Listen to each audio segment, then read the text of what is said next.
Hey everyone! So you've built all the accessories so far. Round walls, large blast door, an archway. Let me see, what else? Basic doorway.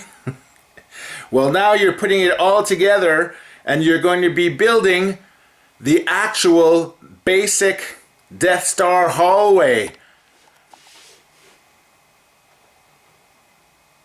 All the pieces finally come together in a new 2020 deluxe version with light up ceiling. How cool is that? I'm Frank Diorio, you're watching DioramaWorkshop.com.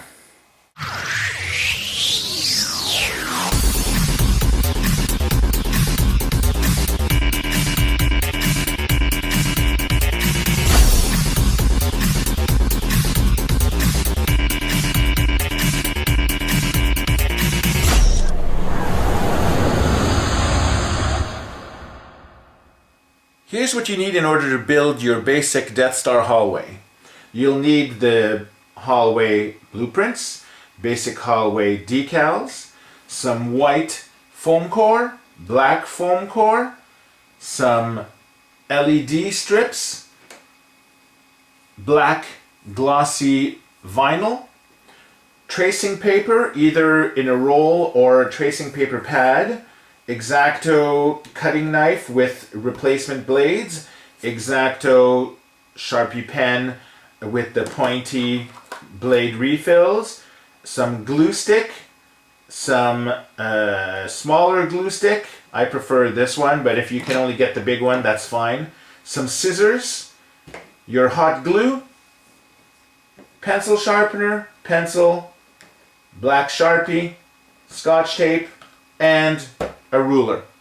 In order to find your blueprints and decals, all you have to do is go to my website, DioramaWorkshop.com, and then you go to the tutorials, go to speed index menu, scroll down till you reach Star Wars A New Hope. You'll find the Star Wars Death Star Basic Hallway C3 Deluxe. Under decals, click yes. This brings you to the decal downloads for the basic Death Star hallway. These are the options you have for this specific PDF, but you also have the link for everything that you need, every single decal available for the Death Star build, every single basic hallway, every single basic hallway panels, every basic half panels, and the hallway light panels. Just click on the PDF that you want to save and print, and there you go. Every decal made available for this construction. For blueprints, it's the same thing. Death Star Basic Hallways. Go under Blueprints. Click yes on the blueprints, and here you have all the basic hallway blueprint instructions. Just download it to your desktop and print them. Okay, when you grab your blueprints, on page 1, the first thing you're going to see is that in my design, I created 3 styles for your basic wall. Style A is just 1 row of flat panel stickers. You can add the round walls after, but it's only a 1-dimensional background. Okay? Now style B over here is the same as style A, except that you'll be placing a basic door shape over here, which means that even though the door is closed, it has a 6-inch depth, and so you have to add and play with this on your floor base. Style C is the one that you build if you decide to have an open basic door, which means that you will now be seeing through the door and need to create a second series of wall panels in order to give the effect that you're looking into a second hallway of the Death Star diorama. So once you decide which style you want to build, this is where your dimensions come in. So if you're doing the style A, it's always 72 centimeters, which equals 12 panels of 6 centimeters wide. If your shelf doesn't support 72 centimeters wide because it's smaller, then you can reduce the width, but make sure that you reduce it by chunks of 6 centimeters so you can just be removing a wall panel and still have everything fit properly. So for us, we're doing 72 centimeters wide, okay? And then if you're doing style A, it's 30 centimeters, I was going to say millimeters, it's 30 centimeters deep, okay? Style B, if you're adding the door frame here, has to stick out a little bit more, so your floor and ceiling will have to be 34.5 centimeters. And if you're doing the open door, where you'll need to build a 12 centimeter hallway here, then you'll have to do a 48 centimeter rectangle for your ceiling and your floor. So let's start with cutting out the ceiling part. You need to cut the ceiling in a black foam core. We want 72 centimeters. 72 centimeters over here. Now you can draw a line with your guides. Now we're going to be doing 30 centimeters and then another 30 centimeters on the other side. Connect your lines, then you can cut. I always like to start with a fresh blade on new projects. Try, when you cut, remember, don't angle your blade. Try to leave it as close to 90 degrees so you get a nice clean cut on the sides. Now I will remove this section over here. Do a straight cut. This is your floor, actually it's your ceiling, 72 by 30. Put this aside for now. For our base wall, we need to do 15 centimeters high by the same 72 centimeters wide. If we were doing the hallway C, you would need to cut two of these, my God, I can't speak anymore, two of these pieces. But since we're doing style A, we only need one. 15 centimeters on one end, 15 centimeters as well. A line and slice at a 90-degree angle of your blade.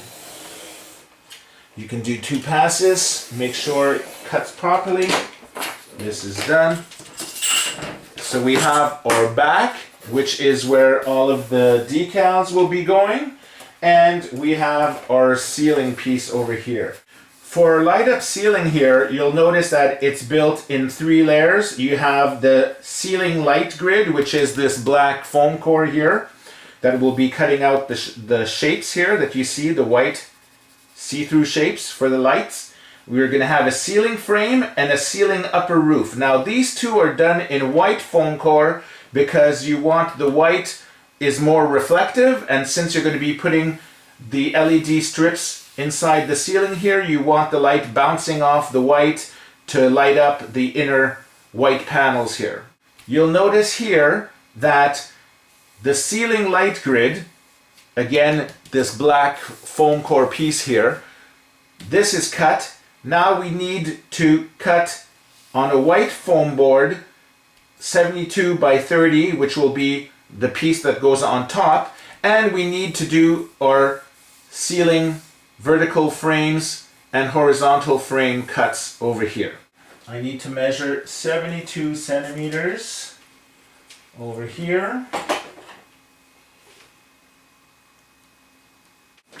Another 72 over here. First align. I'm going to slice off the 72s. For style A, I need to measure 30, and I need 2 pieces, so that's another 30, which would bring me to 60 right over here. Same thing on the other end now. 30, 60. align, and cut, align, and cut.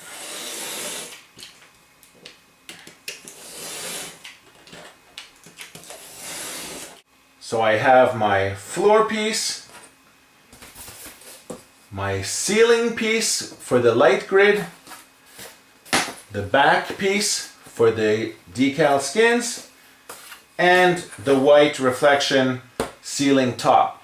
All that's missing is to cut the ceiling supports here now.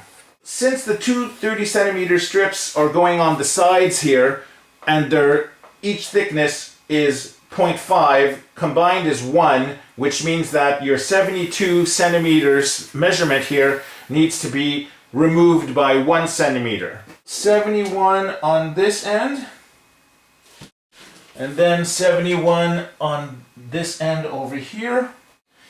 I'll just draw a line between the two, like this. 2, 4, 6, 2, 4, 6.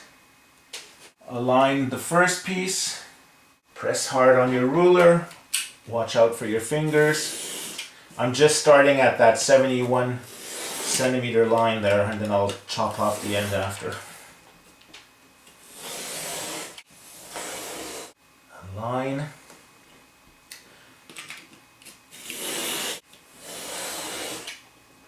Press down. Oh, see how if you were going too fast, I was aiming towards my fingers there. You have to be really careful.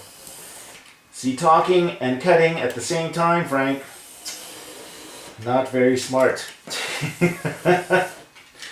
Okay. Align here again. Almost had a major accident.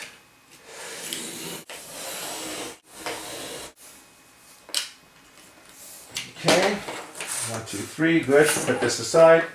Now this one I only needed 30 centimeters 2 times, so I'm just going to measure that. 30, well actually I have to do a 30 and a 60. There we go. Use this as a support because my ruler is wiggling all over the place. Then I do a alignment there. 30 I said. And then 30 again is 60. This I don't need. And this is... If we go to page 3 of the blueprints, you'll see that in the ceiling top view assembly here, you have your outer frames that we just cut, right? But then what you want to do is that in between where you cut, which is these white pieces here, the C2 pieces, this is where you're going to be placing your tracing paper. And in order to make this stronger, because you're going to weaken the foam core by cutting these shapes out, that's why we're adding these spines that go in between your ceiling lights, and it will also act as a place for you to attach your light strip that goes all the way, snaking its way from one end to the other, and this will allow you to light up your panels here, and it gives a really cool effect. Light supports. So again, with white foam core, since I'm doing style A, we need 27 centimeters length, and we need to cut 11 of these pieces. If you were doing a smaller width than 72, then you'd have to cut less based on the amount of space that you have on these C3 pieces over here. So, which means that every 6 centimeters that you remove for the panels, it would remove a C3 section, and so then you'd have to do only 10 or 9 or 8 depending on how you calculate your exact size. But again, we're doing it on the 72 centimeters of my design, so we need to cut 11 of these shapes for the moment. 27 brings me here, 54, 81, 27, 54, 81. Attach these, connect together. Over here. 2, 4, 6, 8. Who do we appreciate? Frank! I don't know if I'm going to leave that in. It's so corny. Okay. 2, 4, 6, 8. Here's the other one. 2. Maybe I'll let you fill in the blanks. So 2, 4, 6, 8. Who do we appreciate? I do 2, 8, 10. I could do a 10 actually. 2, 4, 6, 8, 10. Yeah. I was so intrigued with my chant that I forgot to do the last 2 centimeters here. 10.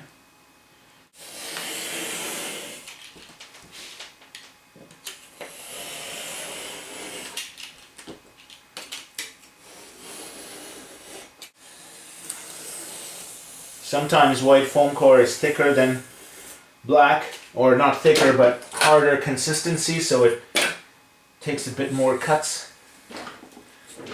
Okay. Align my 2 centimeter lines over here.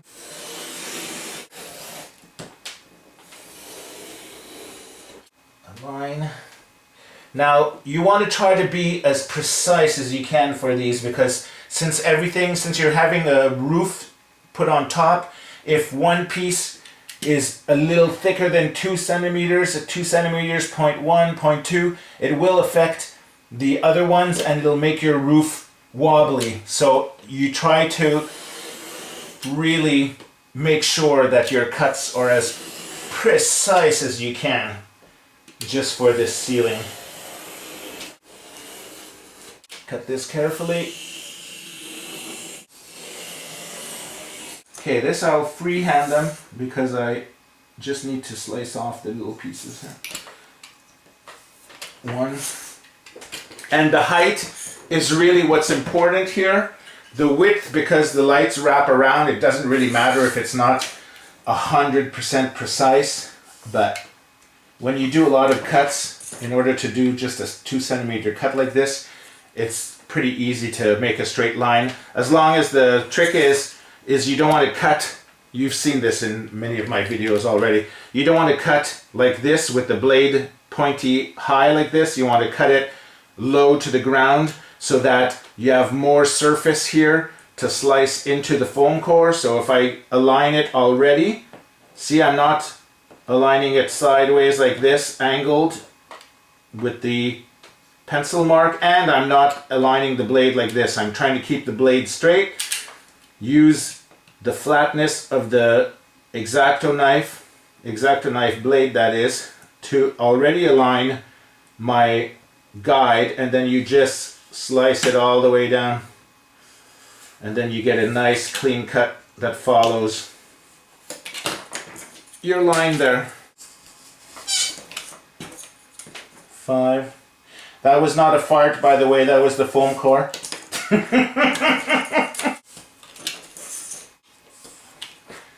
And I have this little end over here that I think I forgot to remove on one of this, or did I?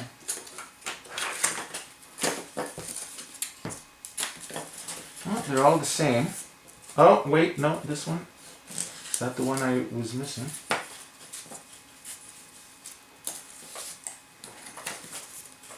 See, this one is a little bit longer than the others. One of these things is not like the other. Excess end. Cut this. It's really hot in my office today. The air conditioning must not be on. Okay, this is scrap. I don't need that. 1, 2, 3, 4, 5, 6, 7, 8, 9, 10, 11. Good. Your ceiling light grid is the most precise and also boring in sort of like tedious way because of the repetitiveness of it.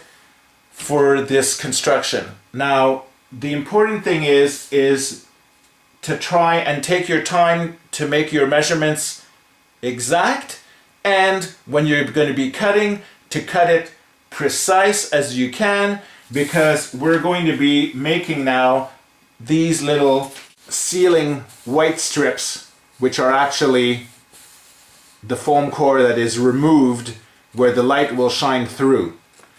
So you don't want your Death Star ceiling to be all wobbly and jiggly and not precise and clean. So this step, take your time, okay?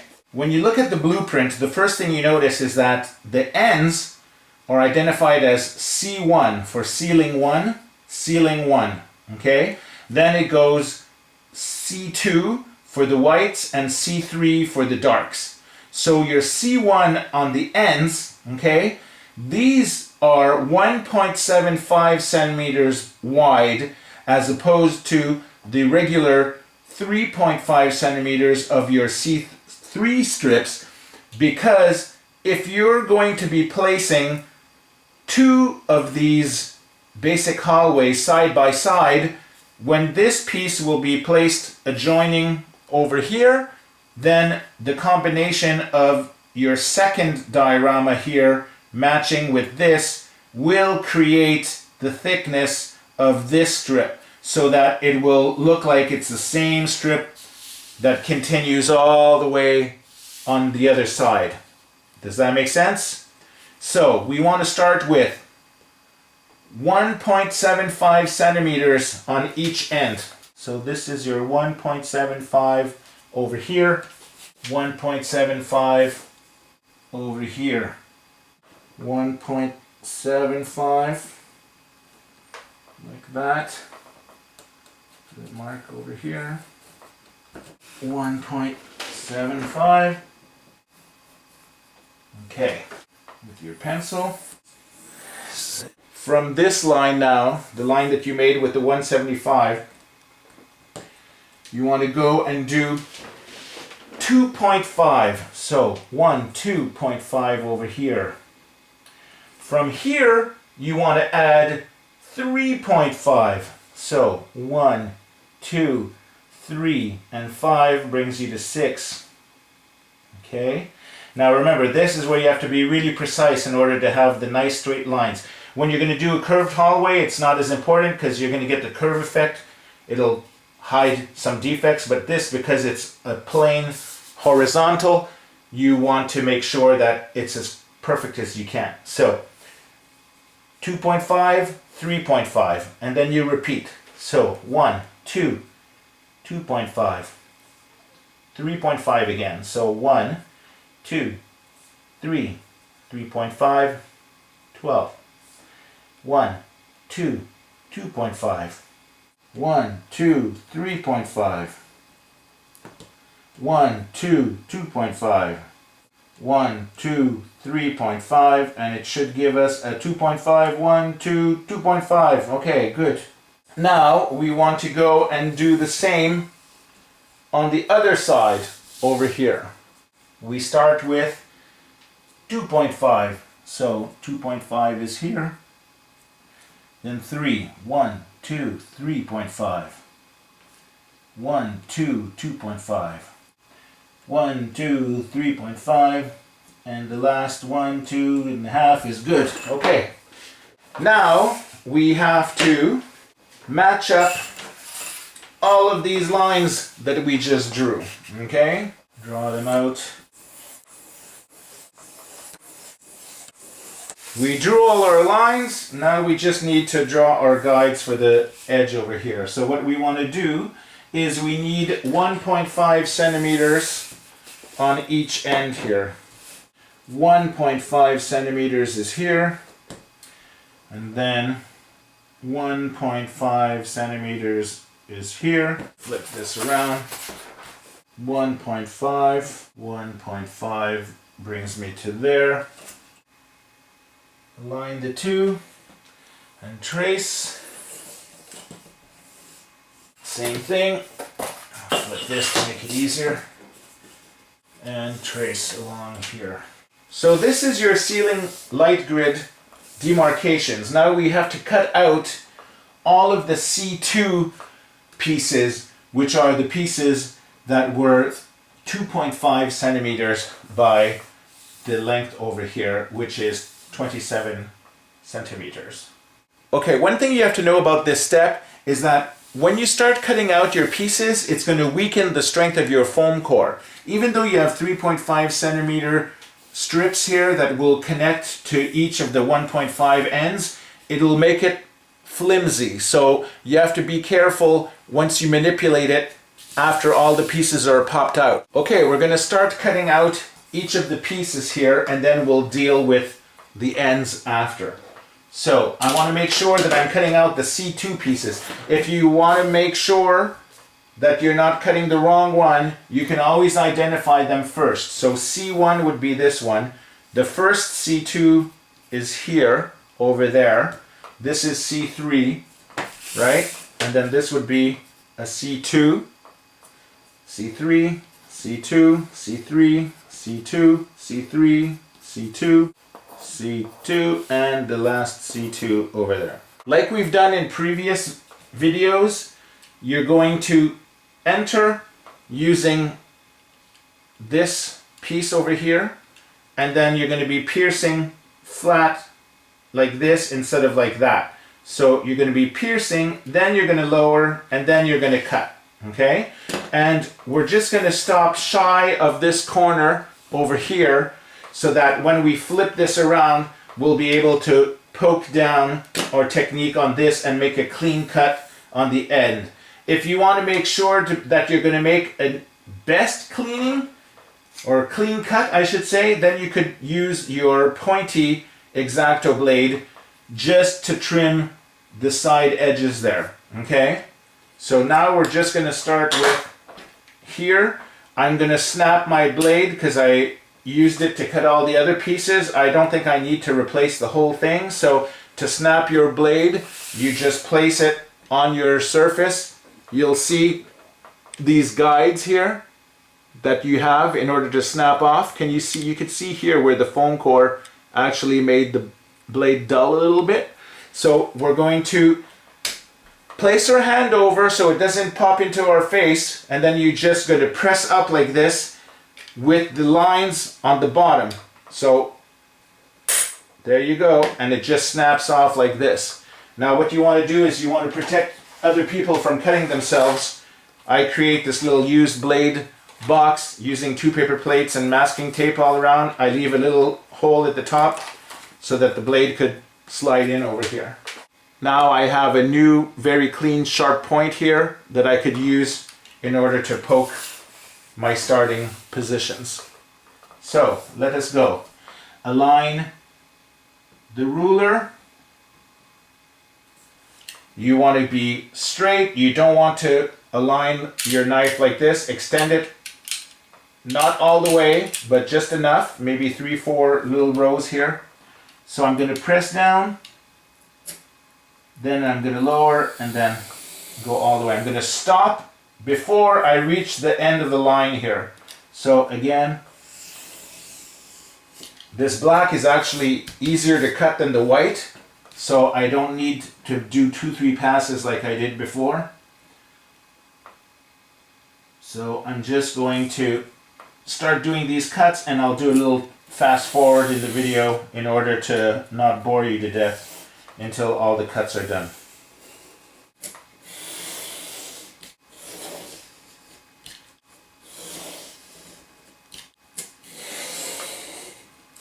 Because I don't want the ruler to wobble, I'm placing these extra strips here so that this is the same level.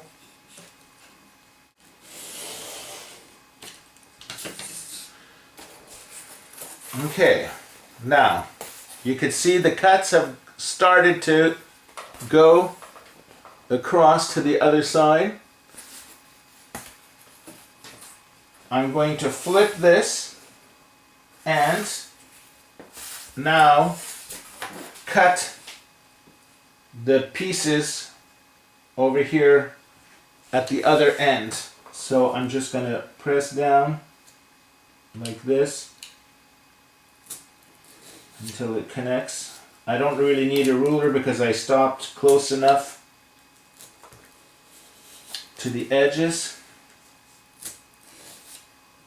If you feel more comfortable with the ruler, you can. If you're just starting out making dioramas and you feel your hand is not quite steady yet to go freehand, feel free. Use the ruler.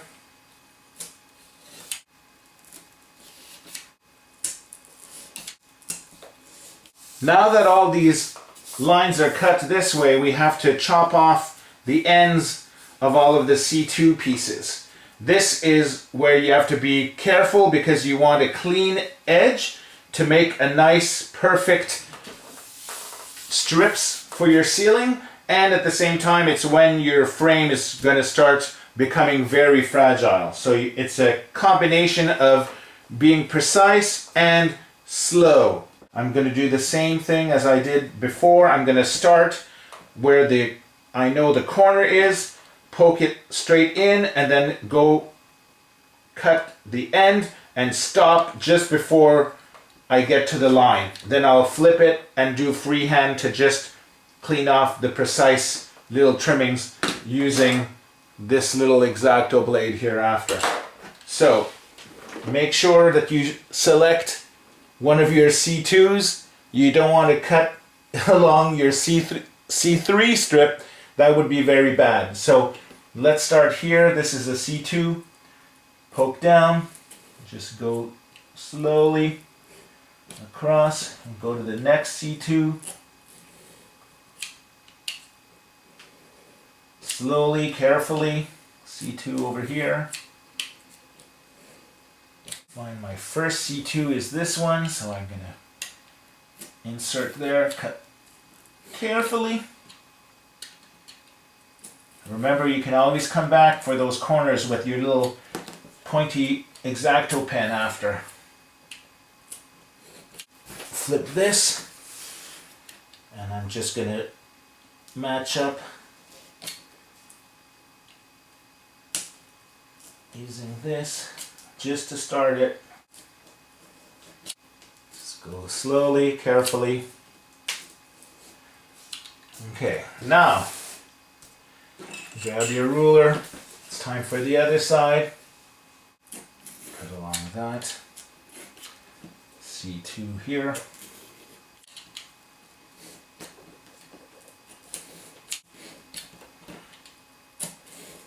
Now carefully spin it. Try not to lift it off the table because it'll be very flimsy at this point. Now, which sides am I missing? I did these sides. This side here.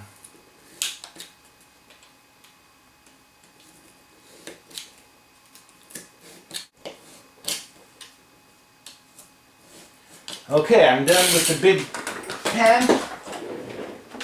Grab your small X-Acto pen. Now we're going to carefully flip this around, and you can see now pieces are ready to start popping out. Do you see? So if they pop out, gently push them out. If you see that they're not coming out completely, take your pen over here and then just carefully insert it and make your way to the end there. And then cut in the corner. Nice clean cut. Okay. This needs a little trimming over here.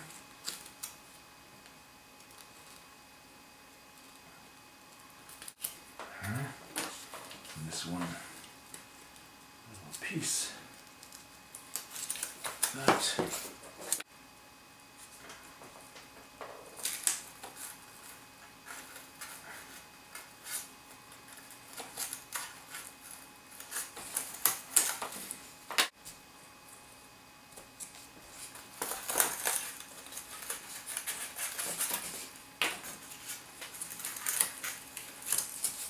And there we go. Where's my cat? Ah, here it is. Remember to always put your pen back in your cap when you're done. These we don't really need for the moment. We can just put them aside. Our ceiling is now done. My friend Greg called it the air filter from the furnace, which I guess it kind of looks like that. So this is cut out. Now I'll zoom in. If you see little imperfections like this, don't worry. You can always try to smooth them out, but since we're going to be using some decal skins to cover the black, it'll hide all of the little imperfections that you have. Once you printed the decals for the basic hallway, you'll notice that not only do I have the assorted panels that I think are cool for this design. Again, you can use these if you want to match my movie accurate diorama, or if not, you could go to the Speed Index and get the basic hallway panels, the light panels, half panels, basic panels. All of them fit in the design because they are all 15 centimeters high by 6. So like Lego, you can match and swap. So use these or use your own, it's up to you. The one thing that you'll notice though is that apart from these that you've already seen, for this specific hallway design for the ceiling, at the convention at C3 we had black foam core for the ceiling with the white strips, which worked. But since the 2020 design I'm trying to do more movie accurate, what I did is that I created these skins here that will actually wrap around the entire surface of the ceiling so that when you place your grids against the ceiling, they will match up with the color of the panels. Now, because it costs a little more for the papers that I like, the peel back papers, since there's a lot of skin to cover here and it's something that's seen underneath and that the brightness of the light kind of like hides the color, or what should I say, how should I say it?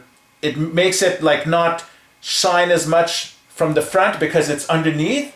I printed all of these on regular paper and then I'll just use the glue stick in order to attach it to the ceiling frame. Never ever use hot glue when putting stickers because it'll warp the paper, it'll create bumps, it'll be really ugly. You could paint matching a blue color at your paint store. However, if you put too much paint on foam core, especially when you have gaps like this, it'll make it warp once it dries, which will not be the ideal situation. So I created these sticker sheets skins for you guys to use. So let's cut these up and then I'll show you how to apply them. Oh, before I forget, take this and put it somewhere really safe, because when I did my prototype, I put it on the floor and I actually stepped on it. I had to make another one, so you don't want to be stepping on this after taking all the time to cut out all the shapes. So put this safely away for now. Page 1 you'll need to print 5 times because that's the amount of paper that you'll need for the amount of caps, skins that you will be applying to the ceiling. For page 2 you only need to print 4 because you don't need little caps anymore, you need just the strips. Let's start by cutting page number 2 because it's actually easier. Align your ruler, slice. In the first pass, don't slice all the way through because then you're going to be losing where your top guides are. So you're just doing either slice both these first and then you slice across the paper, or you slice this way by starting and stopping before you slice off the complete paper. Same thing over here. This part is where it would be fun to have some friends over and help you cut all these pieces. Trust me, it's like when you're trying to make 2 or 3 hallways, You're going to be spending a lot of time doing this. Okay, now you flip your decals around. You can now align your red opposite end cutting guides, and then now you can go from one end. Carefully press down on your ruler so that your paper doesn't slide, and then just cut off your paper there. Flip this around, cut off, which leaves you 2 clean strips like this. So now we have to do this for the other 4 sheets. If you prefer scissors, you just cut along the ends like this.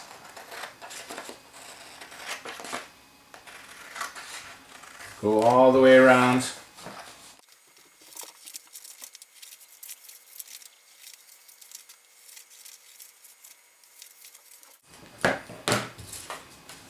There you go.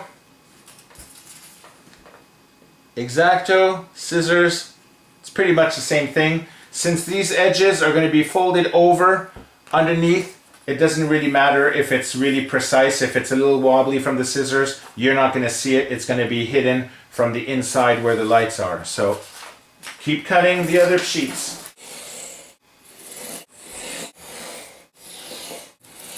For this sheet, start by slicing off this end. We can put that aside, and then we'll concentrate on these shapes, which are a little bit more intricate, because you have to cut them out the way that you see along the red line guide over here. So let's start by just removing this end over here.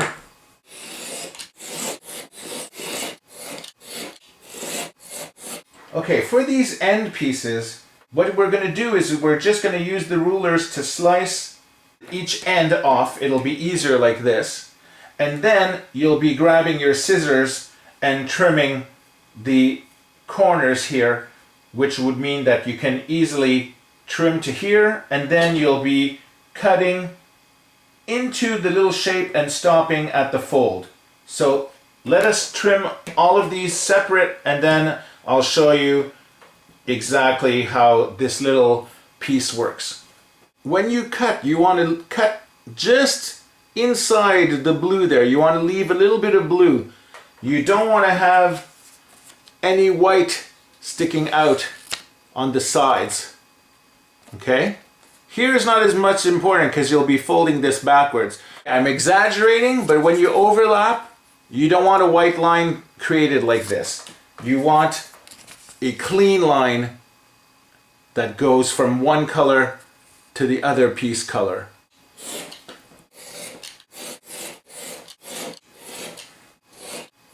This is the most boring part. Cutting, prepping, all the preparations, kind of like when you're doing cooking. Cutting up all your veggies and everything, that's the boring part. Then cooking it is the fun part, and then eating it is even better.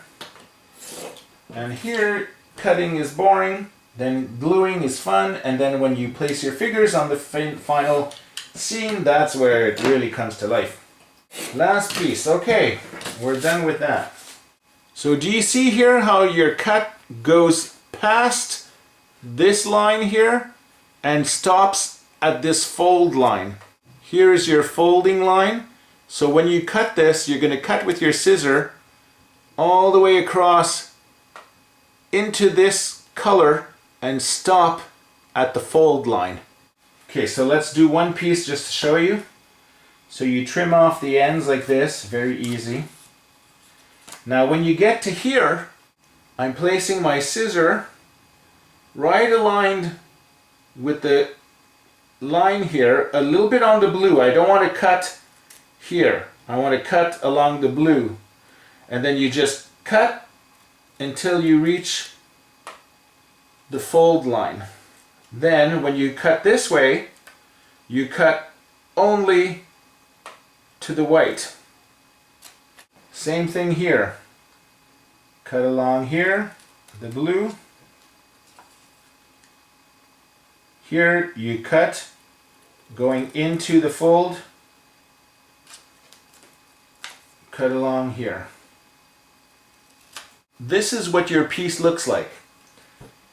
this will be folding lines. So see now, if I fold along the dark lines, I get this shape. So my cuts went through here, but stopped at the folding line over here. So that when folded, it gives me a nice square edge here, which will go at the end of your ceiling. I'll explain that when we get to the gluing part. Now you have to cut this shape out of all of these pieces that you trimmed with the X-Acto.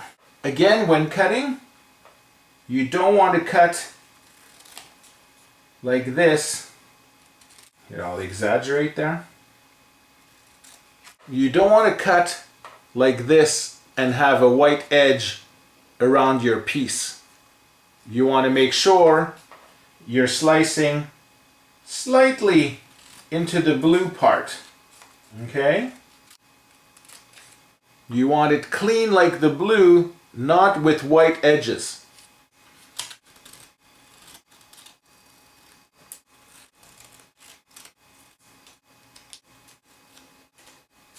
Okay, we have our skin colors now. All that's left is to start folding them. Fold here. You're going to fold this over here like that. You see?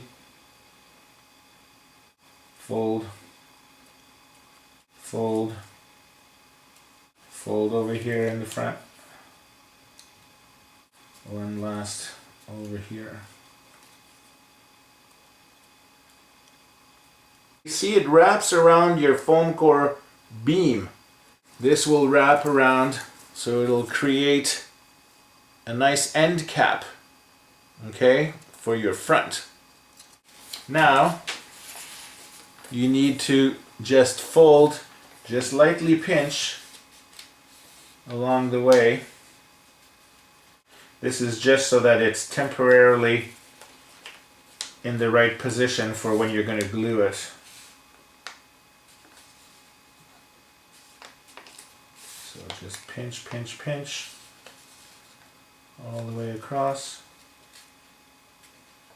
You can put your fingers like this underneath and then use your index fingers to fold over like that to start the bend. Okay, and then just start by folding it circular, do you see? And then as you pinch, it'll start following the line. So pinch along the line. Move your thumbs like this in order to play. I don't know if you can see. In order to play where the line meets. Can you see that? That's where you're able to like pinch more accurately along the lines. Do the same thing for the little 1/2 centimeter. The dark line represents the thickness of your foam core, and that's why it's going to wrap around, and then it's going to match the color of all of the inside walls, and it'll give you a more movie accurate look. So this is how your long piece should be folded. So basically just a regular fold with the ends 0.5 centimeters on each side like that. Hello, how are you? Oh my god. Can you tell it's 3 in the morning when I'm filming this? I always seem to film my videos in the middle of the night. Okay, so now I'm just going to fold all of these and then we'll be ready to apply them to the ceiling. Start the time-lapse music.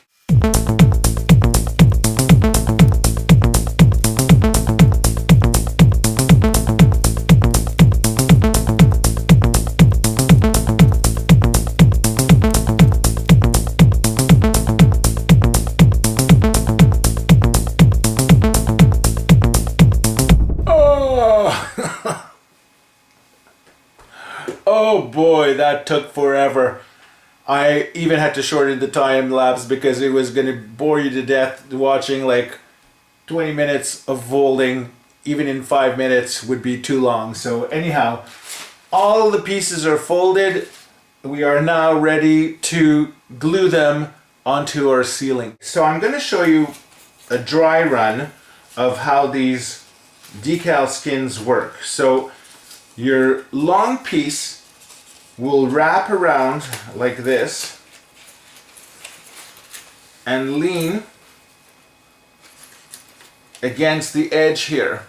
Okay, this is your back piece, and when you're going to put your wall panels, it's going to come on top of this, so it doesn't matter that there's no sticker on this end. Okay, because we're using 8.5 by 11 papers, it doesn't reach all the way over here, and that's why we had to make this little cap piece.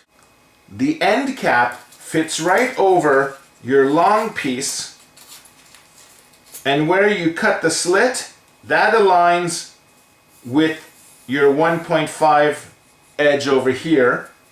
This will wrap around the back side of the C3 beam, and then this folds over to give you a nice clean color skin here. Now for the ceiling panels only, since they're going to be overlapping, we're not going to be doing the black Sharpie outline technique that you see in most of the other videos. Grab your glue stick, apply it on the back of the decal first, then select one of the beams you want to do. Let's do this. Okay. You can place it from one end to the other. Make sure that it's on the sides. You can use the mini to better reach the insides here. Okay? Then grab your decal. It doesn't matter what position you put it in, because there's no embossing or effect that you have to worry about like in past decals. So you want to line it with the edge like this. Let it fall down. Okay, try to match the ends properly. From the center, press upward, then down. The pre-folds you made before will help you fold it better onto the side. If you get creases like this, then that's why you start playing around from the center out, okay? So center out, you want to avoid those air bubble pockets there. You want to make a nice fold like this, then the same thing on the other side. Fold over.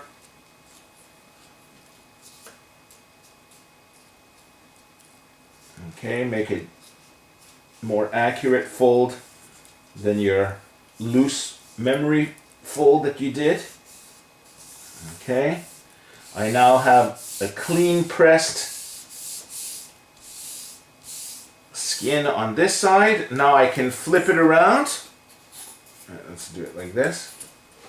Put a bit of glue stick on this end, glue stick on this end, glue stick in the center. Now you're going to take this and you're going to pull it across. Make sure again that it's flat here. Go flat, across. You don't want to have any bubbles. You want to create a nice clean edge there. So just take your time with this. When you're done with that, just press it down, then flip it around. Same thing here. Grab it, pull it tight a little bit, press this down. You don't want to rip this off. Then make sure there's no bubbles here. The fold is nice. Then fold it from the center outwards. So center outwards. Like this.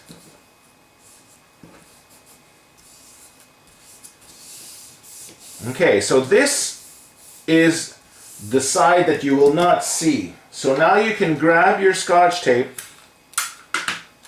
and then just attach the two pieces together so that it won't unwrap. The glue will harden and make a nice seam anyhow, but this is just to make double sure that it's not going anywhere.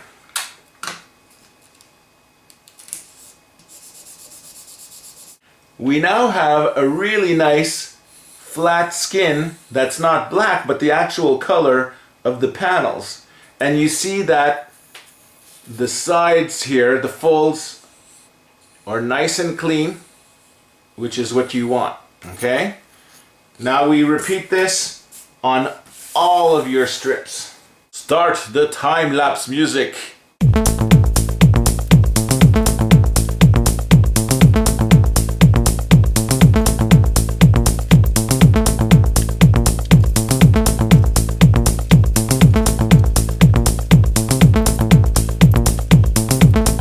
One thing to remember when you're applying these decals is that your grid is still very frail and fragile at the moment. So you want to take your time and not try to break any pieces off until you put the frame sides and spines on the other side to strengthen your ceiling piece.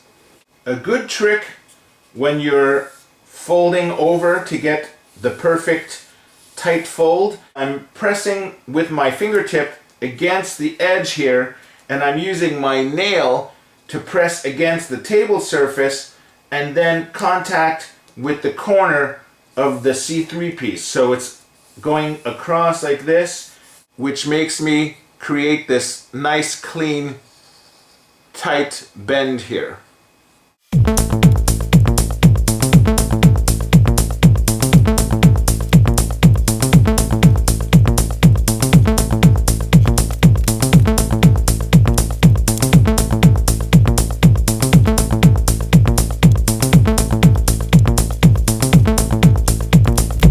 Okay, now we have all the long strips of the C3 sides. For the end pieces, C1, you're using the same decals that you did for the C3, but because it's half this dimension or half the width here, as opposed to regular, you want to cut here at the bottom of these folding lines on both pieces. Okay? And then the rest you just cut regular like you did, just a little bit below the blue there so you don't want white peeking out there. So for your C1 ends, this is what your decals will look like. Do the same foldings along the lines like you did for the regular C3. Let's start with this end. Do a dry run. Make sure that this is aligned properly. You'll notice that there's white sticking out here. Take your pencil. You want to cut knot along the line just a little bit inside here. If your fingers get dirty and sticky like this from the glue stick, make sure to rub them off on old sweatpants like I do, or get a rag, or wash your hands to get the excess off before you start contaminating the decals. But if you wash your hands, make sure that they're completely dry before you start manipulating the paper again.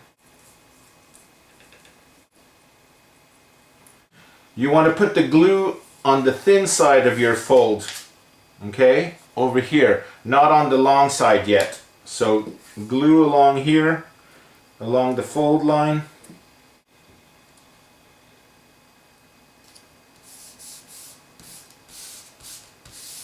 Again, fold over from the center out, center out. Here you didn't have a center guide, so you'll just want to press down a little bit. Make sure that you're flat, not putting any air bubbles underneath here. Just bend it over like this. Start slowly doing the curve and then put more and more pressure as you go along, creating that fold there. Some glue stick here, glue stick on the paper. Now fold this inward.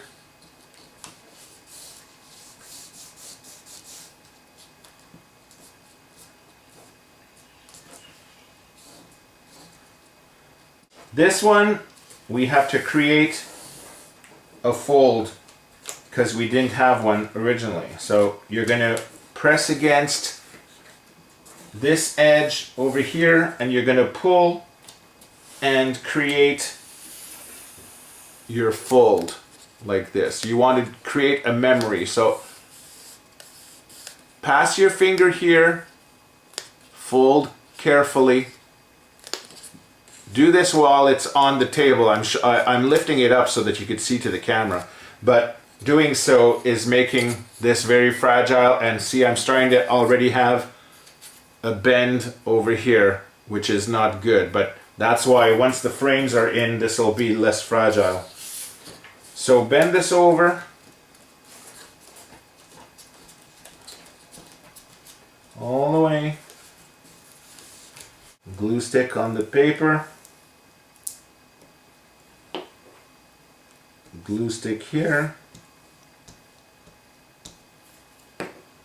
And then fold.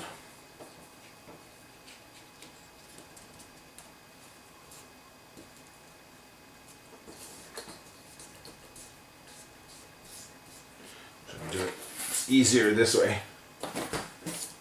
When you're pulling towards you, it's easier.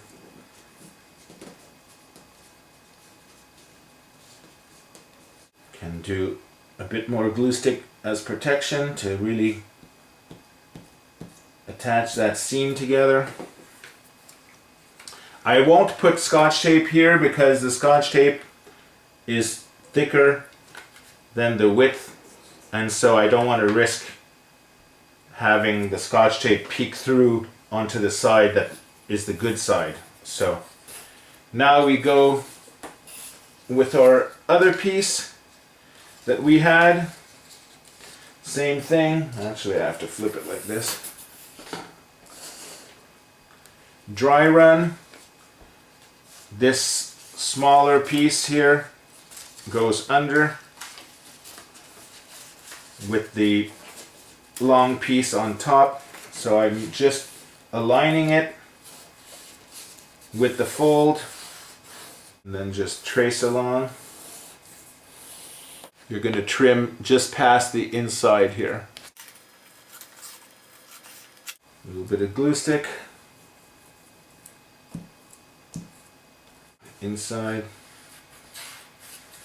Glue stick on the skinny side here.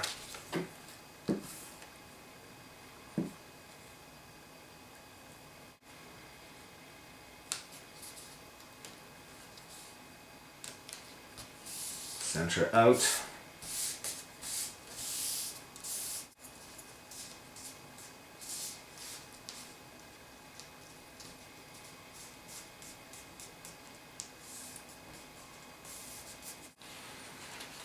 Okay. Fold this over. Glue stick. Fold. Make sure it's flat against the spine first, and then start folding. Fold and kind of pull with your finger there. That'll remove all the air bubbles and the creases. Give you a nice flat surface. Now we want to create or fold on this part, so we just start by pushing with your thumbs to start to create this fold here. Then press down until you reach the table with your nail. Make sure your nails are short so that you don't cut the paper like if your nail was an X-Acto knife. You don't want to be doing this with press-on nails. Now I have my fold. I can go on the other side and then just start ghosting it this way and then pressing harder. Okay, see, it's already kind of has its shape. Glue over here. Glue on the paper. And then fold up. Center out. Center out.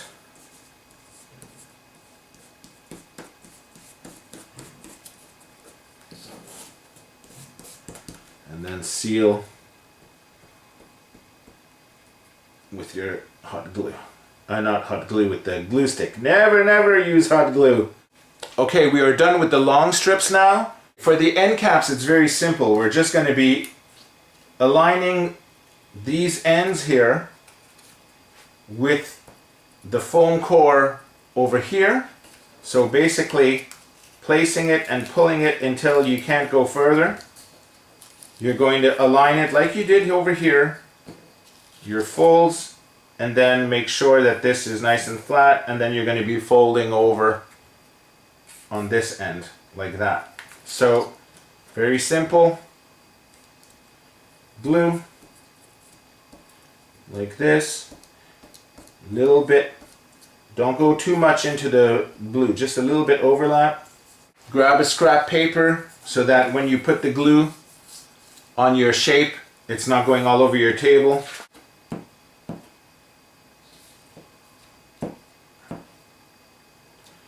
Okay. Align it over here. This is flat, center out. This, press against the center skin. Now fold this over. Fold this over. And then fold this over. Okay. Now we're going to go to the other side. Apply glue stick here. Fold this over. Again, if it's not perfect here, it doesn't matter because it's the underside.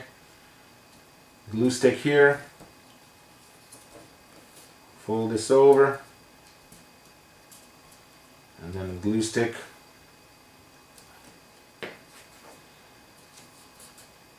Fold over. You can put glue stick to seam it. And you can, if you want, a little piece of Scotch tape until it dries and secure it in place. So now you have a nice beam from the front to the rear.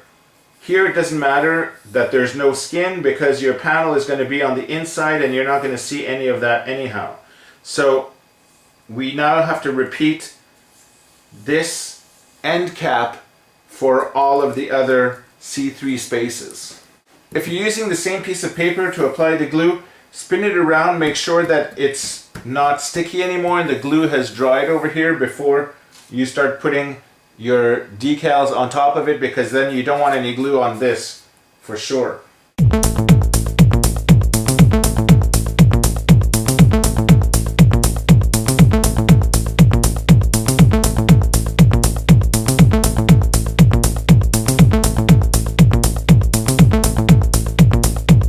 For your corner pieces, it's a little bit trickier because you have to cut into your shape to modify it to go around this corner curve. Just as we did for this piece, we're going to align the fold against the inside here, but as you see, we have to bend over the edge over here, okay? And that's going to cause a problem with this folding on the end.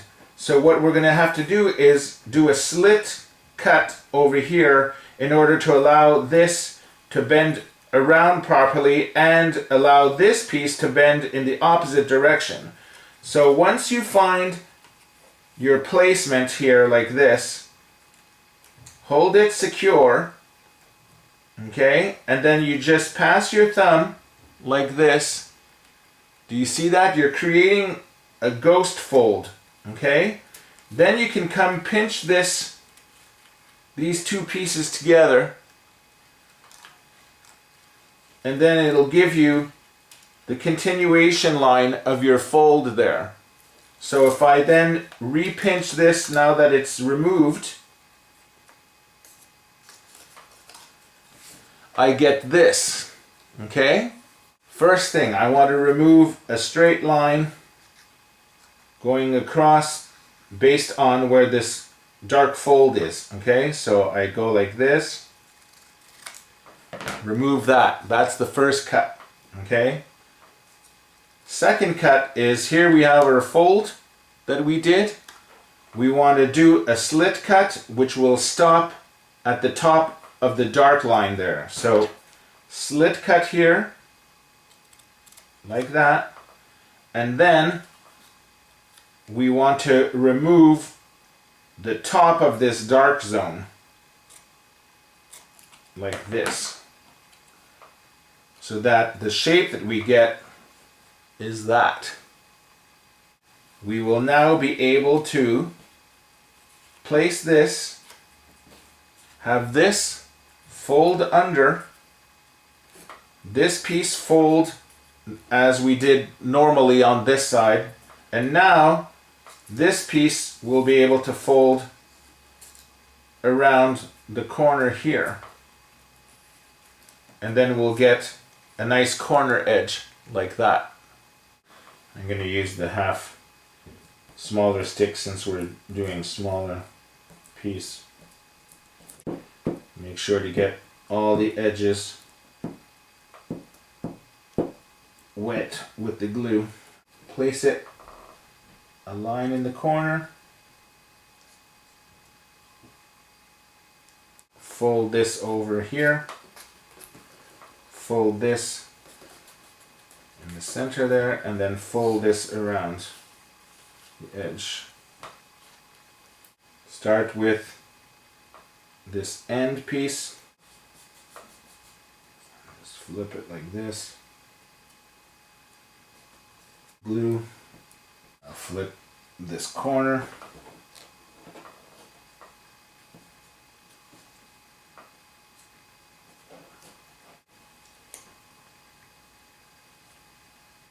Then you'll flip this, but you'll notice it's sticking out a little bit, so before you do that, trim off little excess halfway,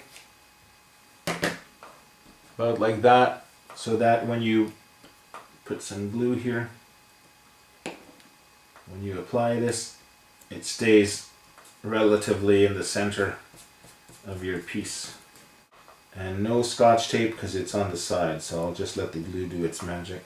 And we now have a corner piece. It might be that your corners don't match up 100%, but that's okay. It's only the corner. You're not really going to be focusing on that when you're going to be looking at the diorama anyway. For the other side, you can't just cut in the same way you did on the right end.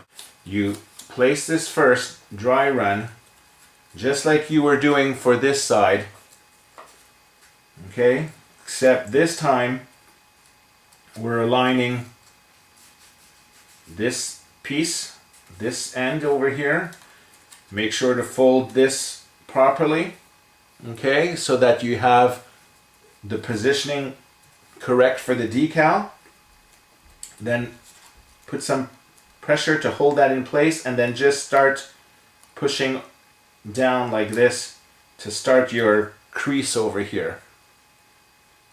Once it starts going well, let go this fold, then pinch the two pieces together, and you'll be able to find where your fold is supposed to be. Then you can pinch all the way across. Okay. This will give you your folding line to know where to cut your slit. Okay? What we want to cut for this side is we want to do our slit cut here, stop at the dark fold. We're going to remove this side instead this time, instead of this one. You're going to remove a little section here, that little strip that we did on the other side as well, and you're going to cut away the entire section from the dark fold line here. You're going to remove all of this over here. Trim first this little piece, this dark line, then cut the slit, gives us this, and then remove this entire section over here. Our piece looks like this now.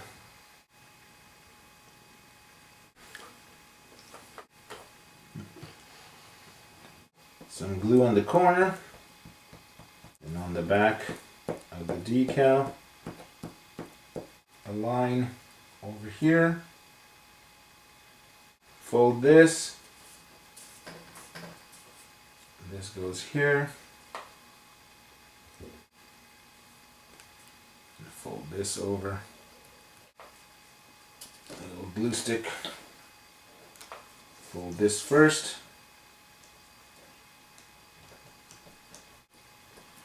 Fold this second.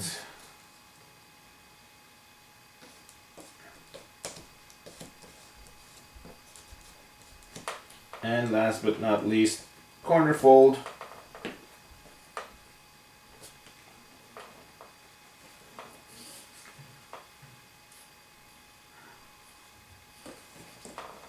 Over here.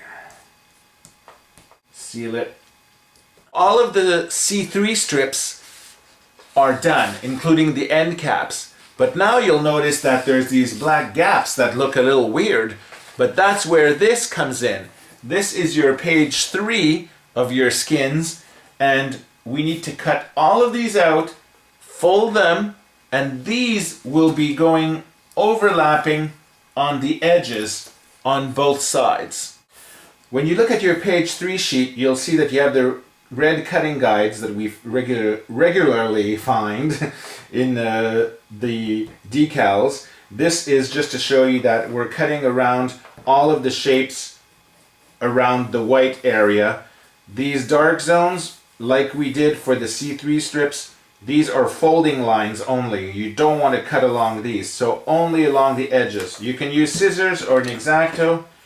When it's straight lines, I prefer an X-Acto, so I'm going to cut all the horizontals with my blade, and then I'll cut the end pieces with scissors later. So I'm just going to trim all this off. Can you see that I leave just a little bit of blue?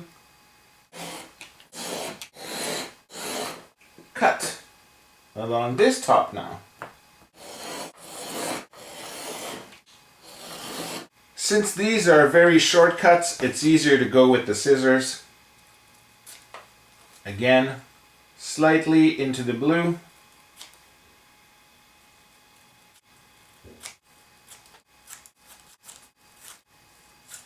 Now we just need to fold along the lines for all of your pieces.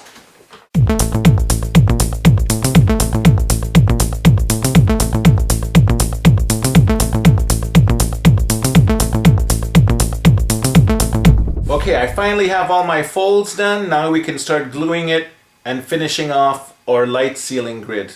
Now the way these are applied is that they will go right over the top like this, and then fold in between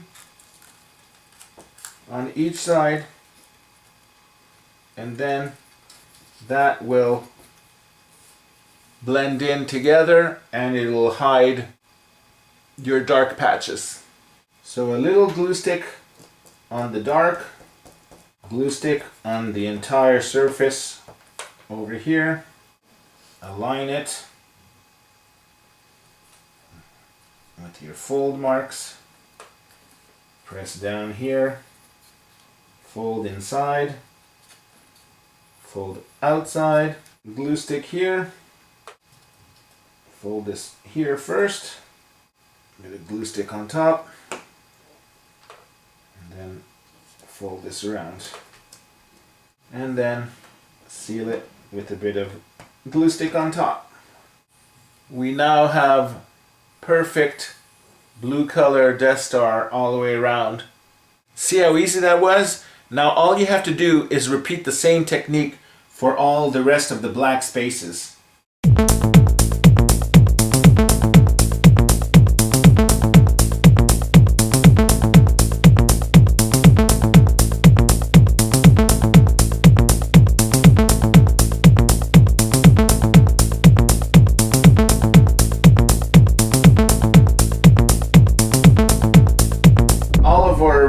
Decal skins are now on. It's going to take a few minutes for the glue stick to dry on this side, so we're not going to flip it yet because then it's going to make the table surface all sticky. So let's just leave this for about 4 or 5 minutes and then we'll get to the tracing paper. So our skins are now applied to the entire ceiling light grid.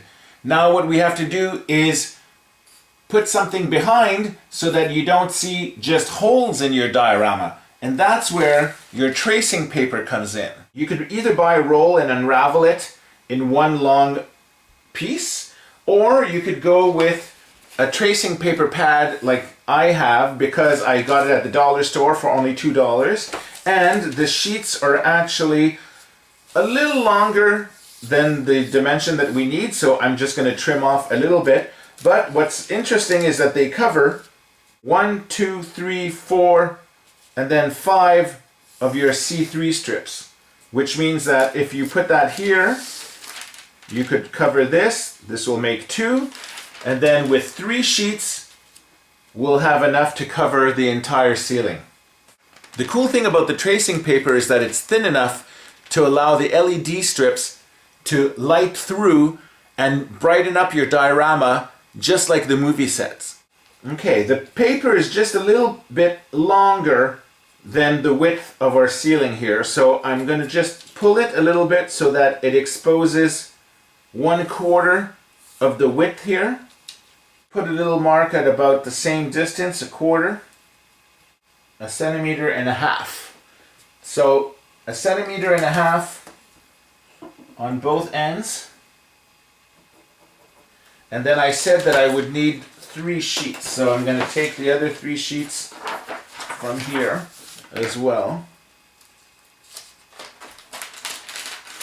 1, 2. Try not to wrinkle them when you pull because you don't want folds in your ceiling. It's very thin, the paper, and very fragile.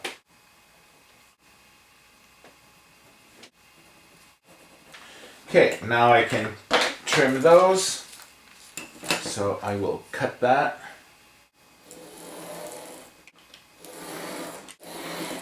If you were to apply the paper with your hands, you'd cause all kinds of bubbles and warping. Find a scrap of foam core that's at least the width of your paper, okay?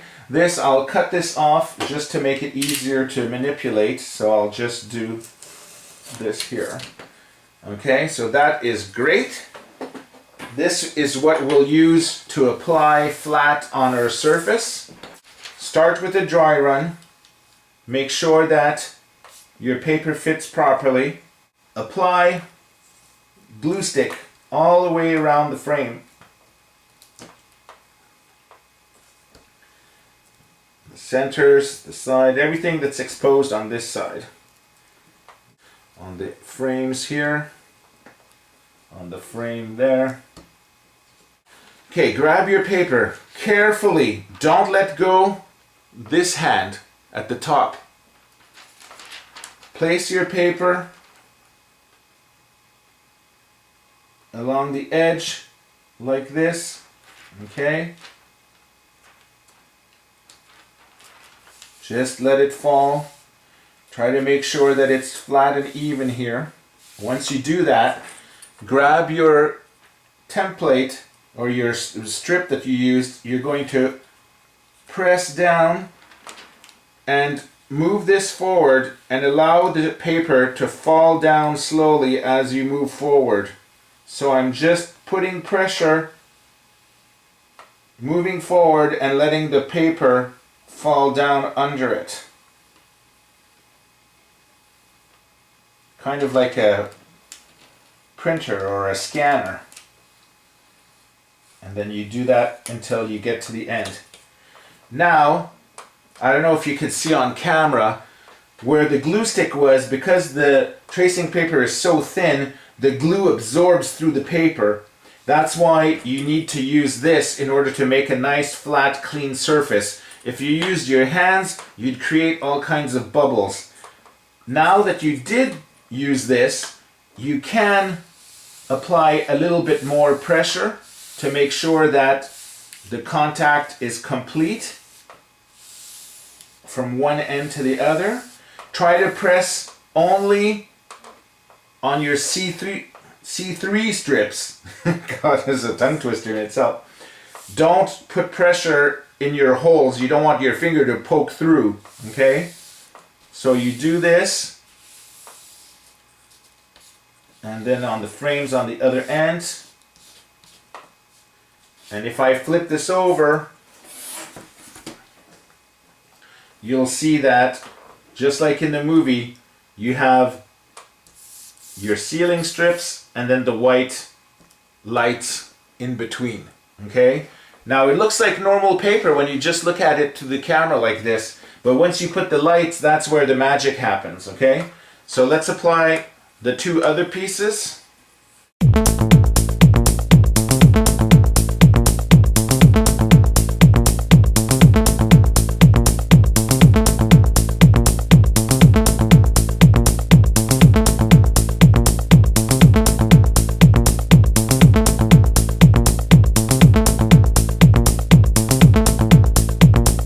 This is still very fragile. It's time to put the supports in. Grab your 2 cm by 30 cm end piece. This is going to be placed like so, flush against the edge here. Line of hot glue. Place it like this, right on the edge. Try to keep it straight 90 degrees. You don't want to angle it forward or backwards, okay? Make sure the sides are flush. Press down and make sure that you're flush over here as well, okay? Next we'll be placing this large 71 centimeter piece. Now if you see that your thickness is just a little bit off, you can trim a small section of this if needed. So I'm just going to remove a small little piece here. Always good to do dry runs before you glue anything down. So now I have exactly a nice connective surface on this end. Align up this end here of this piece. Then we're going to apply a line along the edge here. This is tricky to get it in a straight line there. You have to act fast because the glue will cool down quickly. Okay. Place it in place, align it with the edge. Align it in the corner. Press it against the edge of your sealing shape. Very nice. And if you want to be 100% sure that it's secure, we can always add an extra bead of glue on the inside here. The reason we use black for the sealing is that if any, by chance, little gap appeared within the skins, it's not as bad on black as it is white. However, all of the inner pieces are white because we want the light to bounce off and reflect even more onto your tracing paper. I will place this first, dry run, and I see that the thickness is just a little off too, so I'm going to trim a little piece off of that as well. Now that I trimmed, there's a little bit more excess closer to the 0.5 centimeters that I need on the ceiling in order to glue this piece properly over here. Let's go with a line of hot glue along the edge. Oops.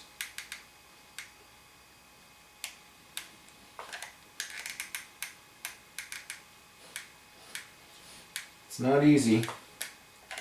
Have to keep enough pressure because you don't want a big glob to pop off. You want just a small line, just enough to attach it, and then one little line at the end here. Okay. Connect and press against here in the corner, and then press down over here on the edges, making sure that it's all aligned properly. Scrap a foam core, use that to press and wipe off excess glue like this. So we only have one last piece here that we want to put, your 30 centimeter end cap, line of hot glue, dab on the ends here, over here, press down, and against the ends there. Now we need to put the LED light strips attachment supports here. These will fit like this in between each of your C3 strips. I don't know if you could see it on camera, but there's these black lines that you could see through your paper here. When you put your skins on your C3 panels and you folded them over, they didn't connect completely. They had a little gap in between them, and that's what you're seeing here with the black. Okay, so what you're going to do is that you're going to, at the end of each side, you're just going to make a little mark in the center of these blacks so that you know where to align and put the hot glue for your white strips. When you place your strip, you don't want to place it on one of the white tracing papers. You want to place it inside at the center of the strip. So those black pencil lines will help you to make sure that you don't put it here, or even worse, at an angle, and then when the light comes on, you'll be seeing this big dark shadow inside the white, which is supposed to be your white ceiling. So let's continue to mark the centers of your strips.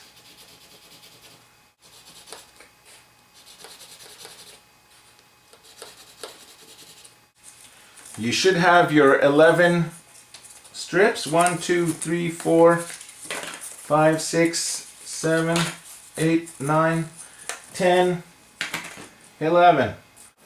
If you want to be precise, you can take 2 thicknesses of scrap foam core and glue them together just to make sure that they don't jiggle around.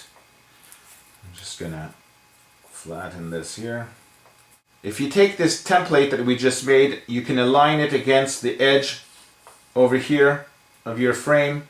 Then you'll be able to grab your light spine support, and then you'll be able to place it and then just align it by pushing it against your black support. And when you let go, you'll have the same distance between the two. Place your support, align with the black pencil lines that you just made. And then make sure that it's straight up like this, not leaning on the sides.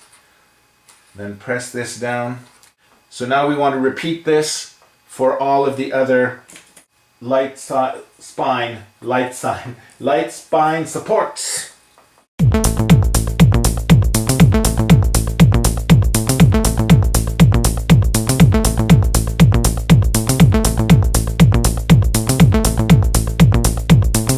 This is still very fragile, especially the paper. You can poke it easily with a pencil or your finger. Though the strengthening with the supports is a lot better, you can manipulate this without it risking of like folding in half like this. Now we'll be able to put the lights and then eventually put the ceiling cap on like this. And then this will be your ceiling top over here. Okay, the ones that I found was very economical, under $20. LE Lighting Ever on Amazon, flexible LED strip lights.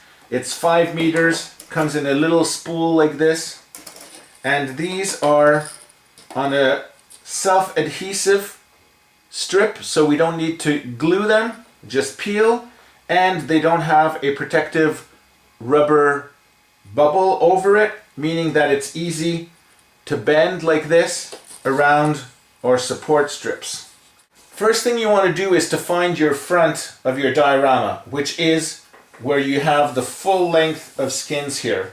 If you're looking at it like this on your shelf, this is your front, meaning that if you tilt it even more, this is your back over here. And this is where you will make a little hole so that we can put the plug sticking out of it like this. Okay, if you look at page 3 of your blueprints, if you're doing a diorama that won't have side by side, you can poke your little hole out on the end here for your power supply. If you're planning, like I am, to add more dioramas side by side to make a continuous hallway longer than 72 centimeters, then you would want to put the power supply on the rear end that leans against the shelf, or the wall I should say, of your shelf. On this corner, just take a black Sharpie just to make sure, we're going to remove a little snippet like that. You want to press down and inside. Move to the other side of your Sharpie line. Press down. Grab your X-Acto pen and we're going to poke here just enough to allow your power supply line to come out the back piece. The other thing you'll notice is that your light spine supports, which are these pieces that you added over here, is where you attach your light strip. So your light strip is going to be going down this wall, inner wall, down the bottom, snake up the top, around the top, down, then across the frame, up, down, across, up, down, and so on until it reaches the other end, and then it'll go up to the corner and then across, and the 5 meters should be just about here. So what we're going to do is we don't want to go too low to the ground like this, okay? Because that will be too close to the white sheets, okay? You want to be closer to the top, not at the complete top, but say 3/4 of the way like this is what I'm trying to aim for. I started peeling this back here. I'm going to place it just outside the edge there and then start pressing, peel a bit and then press along the edge. It kind of wants to go down it's squiggling down like this. It's hard to get a perfect edge, but let's see what happens. Okay, aim it higher towards the top there, press it against the frame, and then here we're going to go around the corner. It's going to be tricky. I want to go in the corner first, like this, then press it against there like this, and then if we look at our diagram, we want to go skip this piece, which is this one.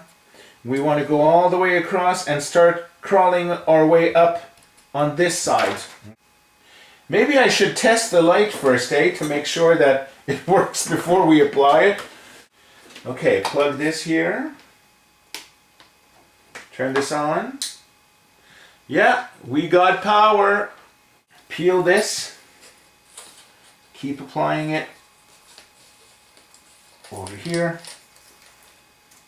Now this will go around the top here, but I want it to be completely stretched out, so I will do that, and it goes all the way around.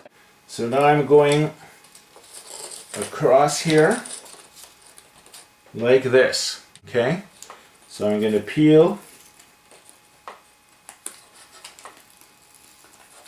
and then press here like that. This is fun. It works better than I imagined. It's my first time working with LED strips, really. Before I did dioramas, I had to use Christmas lights. That's how old I am. Miniature Christmas lights, that's all we had. That's what I put in the Falcon and other dioramas. Okay, now this goes around here. Okay, this is too long. I'm going to cut this off. To avoid confusion, I'm just going to put black dots on the beams that I have to go up. So this goes up here, then I go across here, and I believe this is where it attaches. This one here, this one.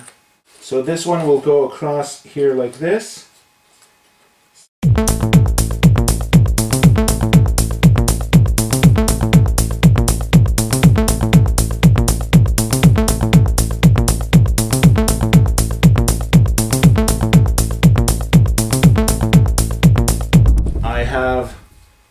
This much excess here, so I can either bring it back down over here and double it, but then this strip would be super bright, which is something I don't want.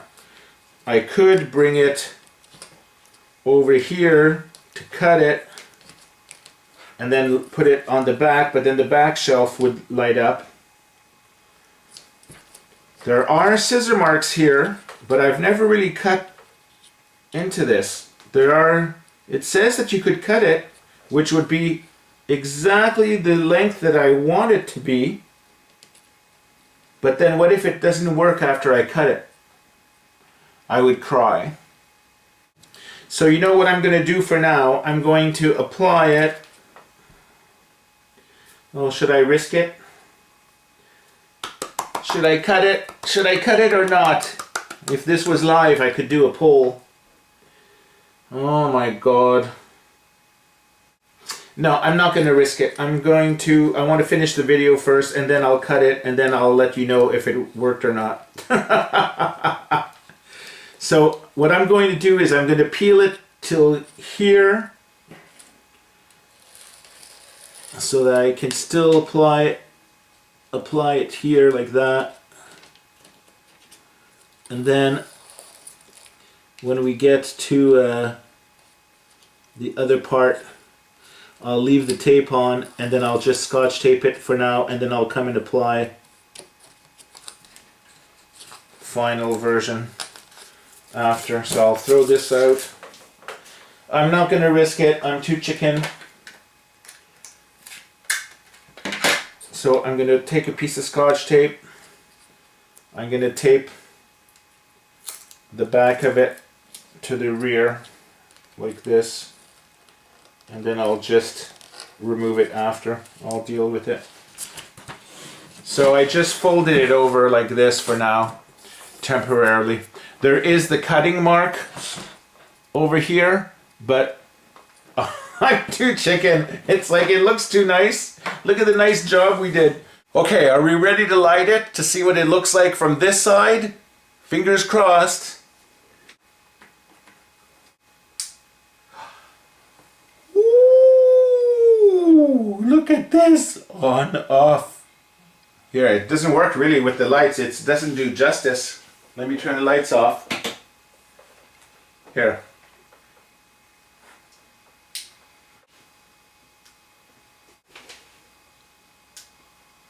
I can't see. I can't see where I'm going. That wasn't smart, Frank. I feel like the episode of Sesame Street, here we go with Sesame Street again, when Bert and Ernie, they're fighting and then the power goes off. Okay, I have to feel my way to the electric. Okay, I found the cord. Let me slap it on. Ooh, look at that. Yeah, you can't see my ears, but oh, it's so beautiful. And it's all evenly lit. The paper is very fragile still, so you want to make sure, you know, but look at the effect that it gives. It really, really works well. That was amazing. I'm a really sucker. Really sucker? I'm a big sucker for when it comes to lights and sounds in dioramas and stuff. So this is going to bring an elevation. Of course, when you're doing this, you don't need to, one, apply the skins. If you just wanted black foam core, you could just do that and then just put the white papers inside. And if you wanted to be even more lazy than that, you could just put white strips without the LED lights, but you're not going to get the same cool wow effect on your shelf as if you take the time to do it this way. Okay, we're not done. Let's continue. Dust off all of the dirt that you would have here. Now, I don't want to glue it all over the place and never be able to open this in case something would happen to the lights if they burn out or whatever it is the case. So what I'm going to do now is I am just going to put a drop in each corner. 1, 2, and then here 3 and 4. Actually, I'll put it here because I don't want it to be too close to where the power supply is. Then I'll put the top on, so then we can move on to the rest of the construction. 1 drop, tiny drop, tiny drop, and then tiny drop here. Okay, this should go fit perfectly.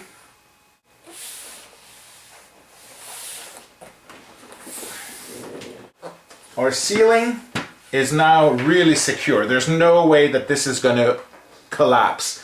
And the good part is that if you're going to be stacking another diorama on top of this to make 2, 3, 4 story levels, well then this is a great support, especially with those extra strips that we put over here. And because you're going to be using the Blastdoors or the Archway as supports on either side, it's going to be very, very structured and allow you to do the stacking up and down as well as side by side. So this is done for now. Let's put this aside. Let's move on to the actual floor and wall. For the floor, in the movie, it's a super slick, glossy black. And in order to do that, we're going to use this vinyl that I found in stores in Montreal at first, but it's online at Amazon UK, I believe. I don't think they have it at Amazon Canada or Amazon USA. You might find similar super black glossy vinyls in other stores from other brands. The brand I use is DC Fix, just because it was the brand that I was introduced to in Montreal originally at the Rona store. And since then, they don't sell it here. Well, I'm not even in Montreal anymore, but they don't sell it in town, so you have to order it online.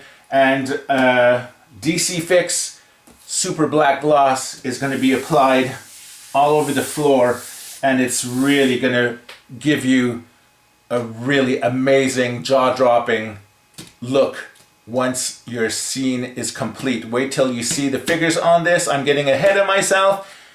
Let's get this ready to cut, okay?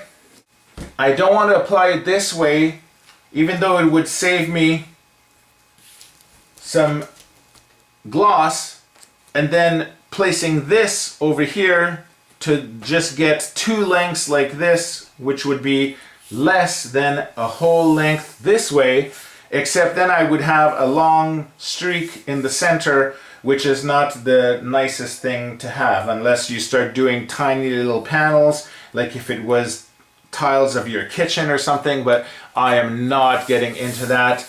No, thank you. So let's grab your DC Fix. We need 72 centimeters wide. Put this over it like this. Okay, and then unroll this. Okay, I like it to have a little bit more excess that I could trim instead of having it perfect and then you have a white line. I don't like that. So what we're going to do is we want 72. So I'm just going to extend this a little bit. 72 will come to approximately, if I use this line, I will be okay.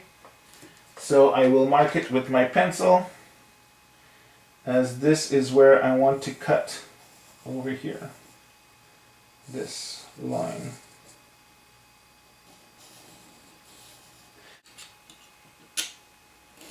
Just what I need. This is very expensive, so I am putting it away safely for now. Okay, I have my big piece of vinyl. It's now full of cat hair and dust. We'll live with that after. We'll clean it. Find a scrap piece of foam core that you're not going to be using. And what you're going to do is, like we did with the tracing paper, okay?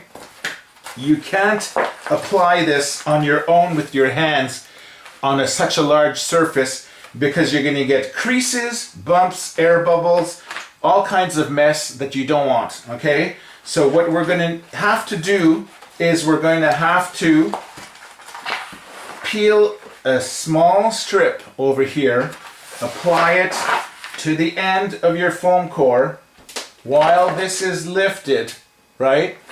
Then you're going to be using your scrap and you're going to be pressing your scrap forward along like we did for the tracing paper, and as you move it forward you are peeling back underneath your wax paper from your vinyl. So you're basically peeling and moving, peeling and moving, peeling and moving, and by using this to do an even contact from the end all the way through, everything that's behind is a nice flat surface in theory, okay? Let's just hope it works and I don't look like a fool here.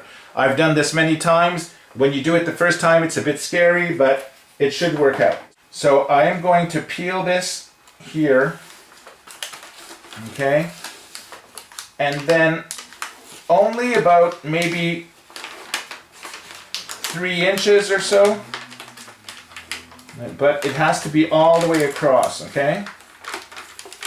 So I'm just going to fold this, and there's static electricity on this, by the way, so it might come and try to cling onto your skin and stuff. So press this down, okay? Now you have your little section exposed at the top here. So what I'm going to do now, I'm going to place this as center as I can, okay? Now I'm keeping it tight kind of, and I'm placing it just a little bit. We know that we kept about 1 centimeter off the end, so now I'm letting it fall onto the foam core. I'm going from the center off, okay?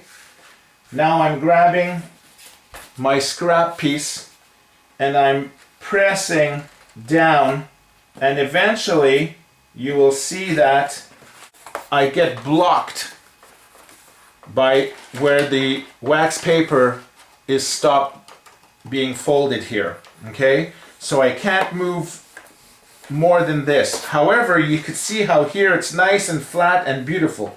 I'm gonna unwrap. I'm pulling a little bit underneath. I'm ripping, well, not ripping, I'm pulling the wax paper off maybe an inch, which allows me to move this an inch closer. Then it gets blocked again, okay? Then I pull it a little bit more.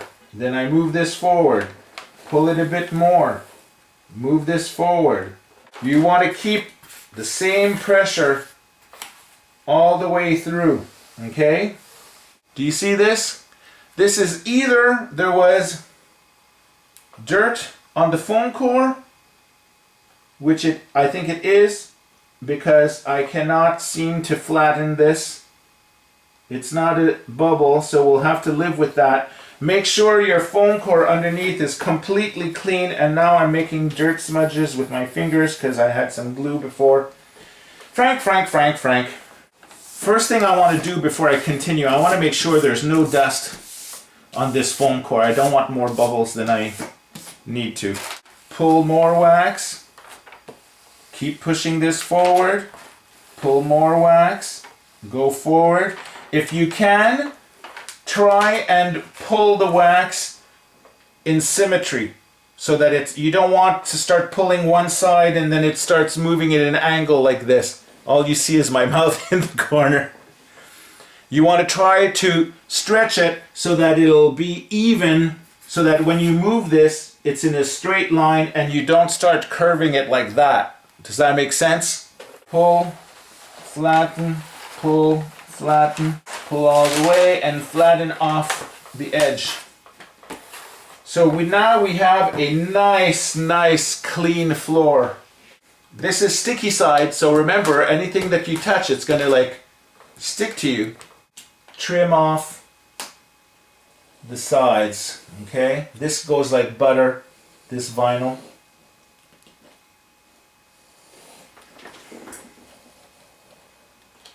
And then this comes off really easily. Now I touched some of the foam core there, so I'm just gonna go along the foam core edge. This goes like that. And there we go. It's a shame to throw this out. I guess you could keep the wax paper, re-put it over, and then re-roll it if you wanted to use it for some kind of future diorama. If you want to have like a strip of floor or something like that, you could do that instead of just throwing it away. But for now, I am tired and I'm just gonna like leave it at that for the moment because I wasn't anticipating on doing that. So okay, next I'm just gonna use the edge of the foam core as my guide here. Just go slow and then cut that off, which is that. Align and go with your blade. Don't tilt your blade sideways. Keep it straight as you can. And go slowly and press the blade against your foam core. Not too much pressure so that you start cutting into the foam core. You just want it to be your guide. And then you do all the way like this, and this should come off like that. I love DC Fix. It's so cool. And then when you put your figures or anything on it, look at that reflection. Isn't that amazing? It's beautiful. Your floor is done. We need to work on your rear God, I can't speak English anymore.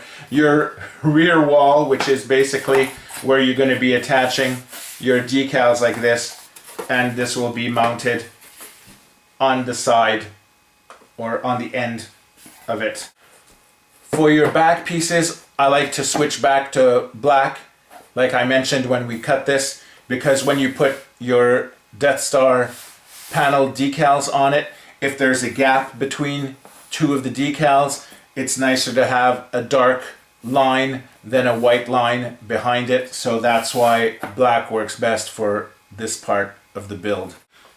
Now your hallway consists of 11 rows of panels with 2 ends of half panels. Of course, you can use any decal, any panel that you wish from any of the PDF downloads that are available. You have the basic panels, the half panels, the light panels. So this is all available online on the website, okay, for free download. So if you're following the exact instructions that I am from the basic hallway PDF, page 4 has these 3 panels. So your half left that you start with completely on the left, panel 1, panel 2, panel 3. This half right, we'll cut it out, but we'll use it on the right side after. Page 5 has panel 4, 5, 6, and 7. However, I am going to use the door option for this, which is this one, which is panel 4, 5, 6, because the door is 2 panels, 4, 5, 6, 7, and then I will do page 7, which is panel 8, 9, 10, 11 for the right side of the piece. So let's cut out these 3 decal sheets and then we'll get to gluing. As you know by now, there's red little cutting guides on each of the sheets of decals. Now, if you're using the exact same decals as I am, you do not need to cut in between each panel. We can glue these panels as one individual panel, and then the same thing for the other sheets. You will have to cut off this little side panel over here because this is moved onto the right side of the diorama wall. Align your ruler. Don't cut the whole thing because you're going to lose your demarcations on the top there. So you just want to cut where it starts to where it ends, like that. Flip this around. So now we're ready to cut along these cutting guides. Here you can cut all the way across if you wish. Save this for later. Actually, I should have cut all these. It's better if you cut up and down first before cutting sideways. You have less chance of screwing up. Okay, I'm cutting this here. Okay, I'm going to apply this as one. I don't want to go and start cutting all over here because I could just fit it as one piece over here. If you want to do a more movie accurate version, if you've gone and built one of the basic doorways, this is exactly the same 2 panels wide, and this will be able to fit in between your other wall pieces, except that you'll get the depth of the 3-dimensional shape of your door here instead of just an illusion cast by the shadows here. But if you just want the flat version, this still gives you a really cool effect when you're looking at it from far away.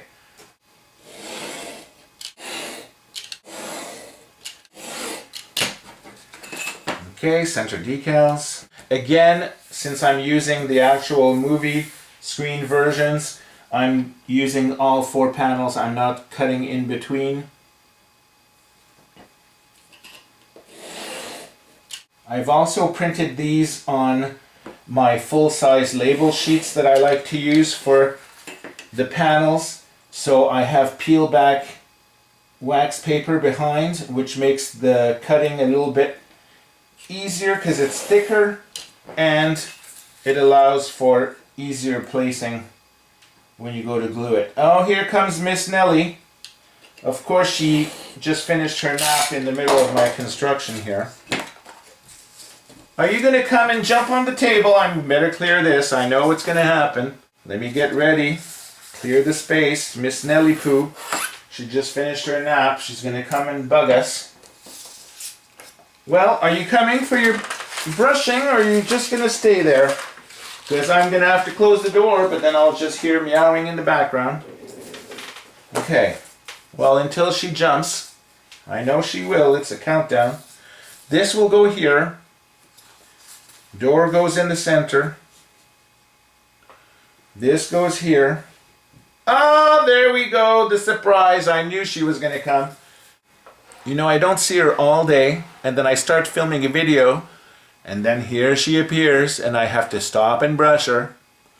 Every time. Okay, I finished brushing the cat now. We could get back to the decals. One thing I forgot is that panel 11 needs to be cut here because this is actually moving half to the right in order to have this go here. So go a little bit in between the two lines and then slice this off. Now this is how it's gonna go. This, actually this is upside down, thank you.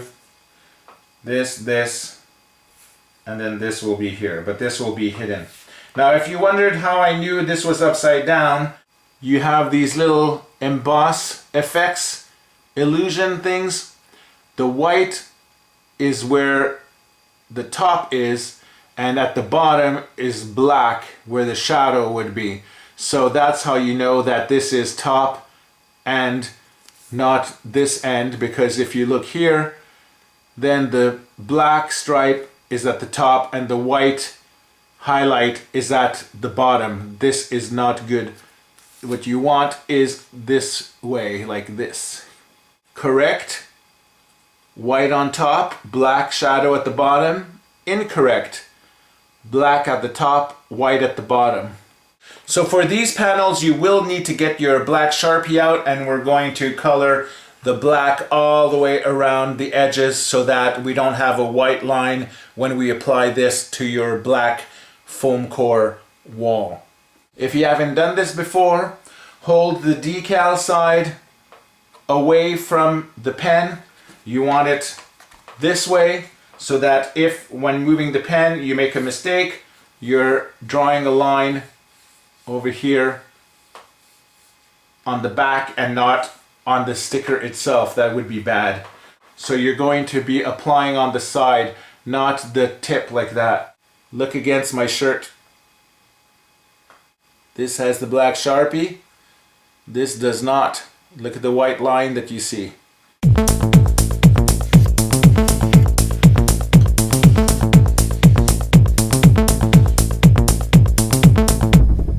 Our decals have all the lines. We're ready to apply it to our strip. Do your dry run.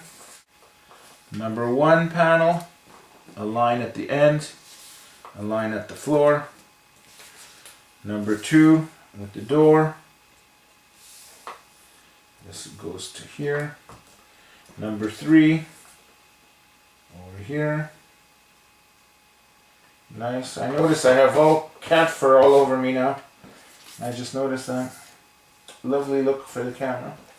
Then we have the half piece over here, and it will finish with this piece here, which lines up exactly perfectly with our 72 centimeters. Glue stick. Never use hot glue to apply decals. You're gonna get creases, warps, air pockets.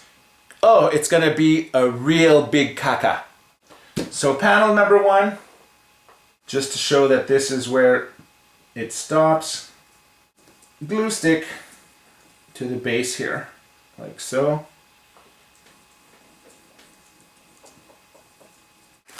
If you're not using peeling label sheets, you can of course use just regular paper, and then I would apply a layer of glue stick here as well as on the base so that you can get a double secure lock onto your wall.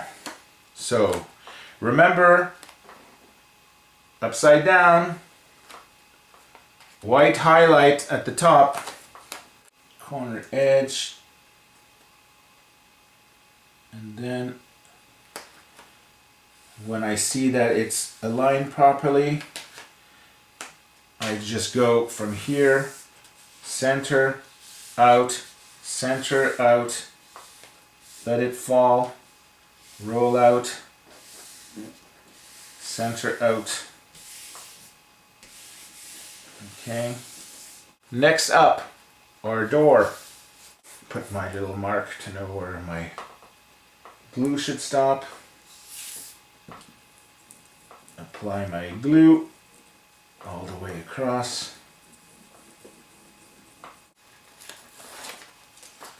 Now, if you want to make sure that you glue properly, even with decals, nothing stops you from applying some glue to your decal sheet as well. The most important would be for it lining up over here, which it does. So now I can keep this lifted and I can move it slowly, center up, center right, center up, move it to the outer corner like this. I have a nice black seam in between the two sheets of decals because we did the black Sharpie and because we have black foam core in the back. So again, glue stick all the way around like this. One little corner over here, then maybe a little bit of glue. Okay, now,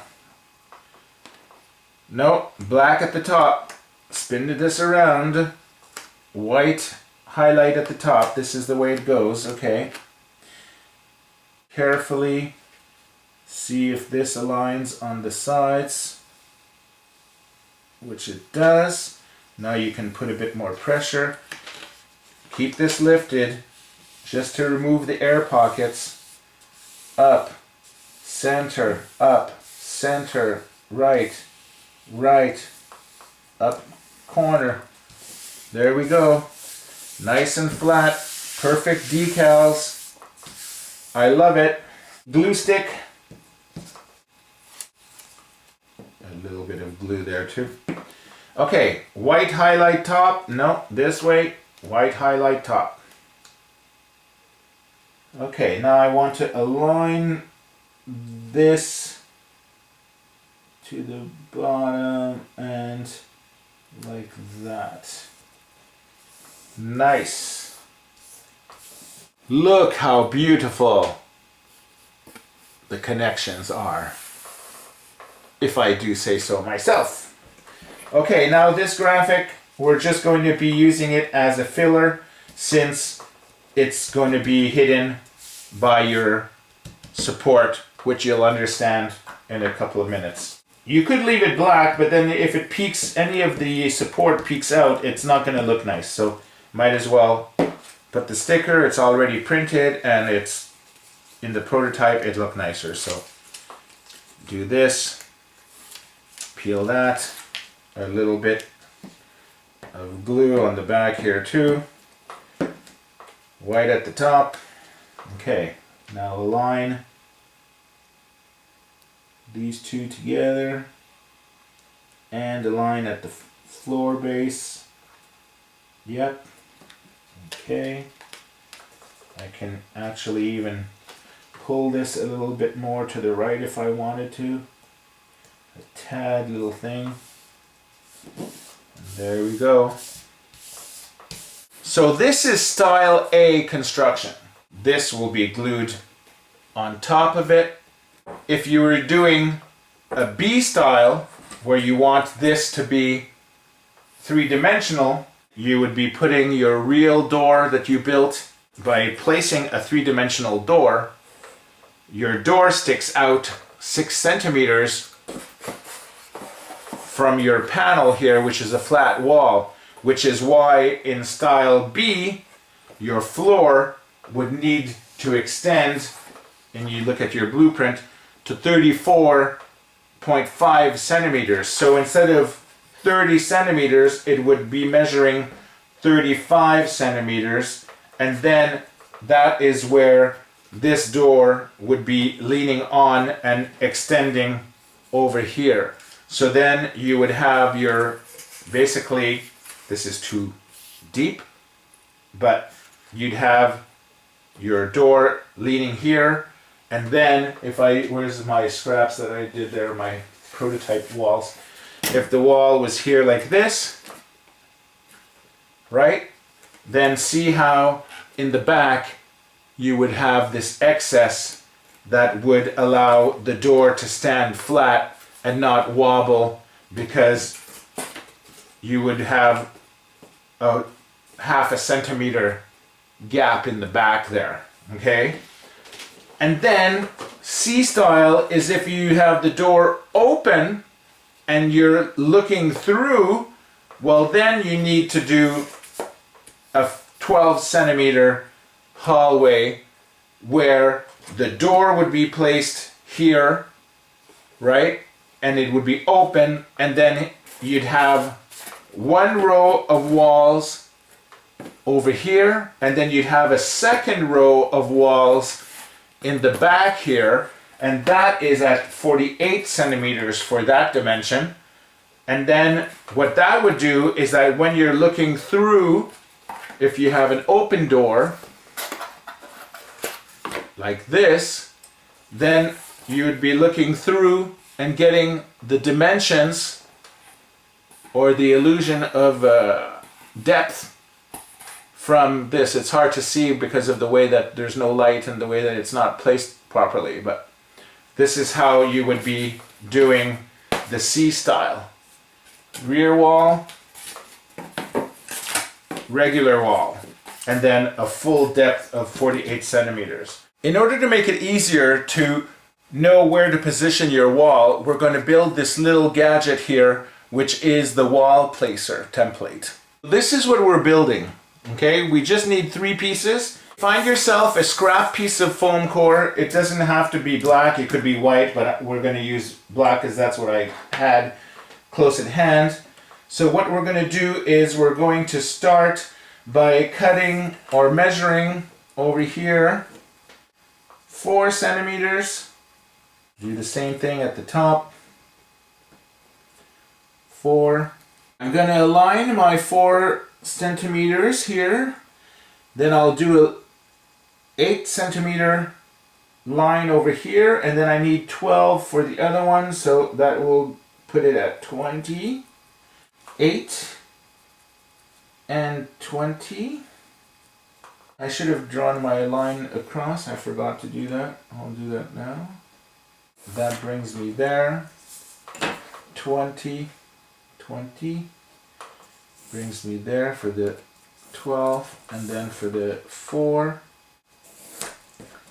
Now this is 8 that I did for 8 by 4, and I need 8 again for the other piece, but 2.5. So this time I'll measure 2.5 here. I have the space. I don't have to use the whole foam core. So 2.5.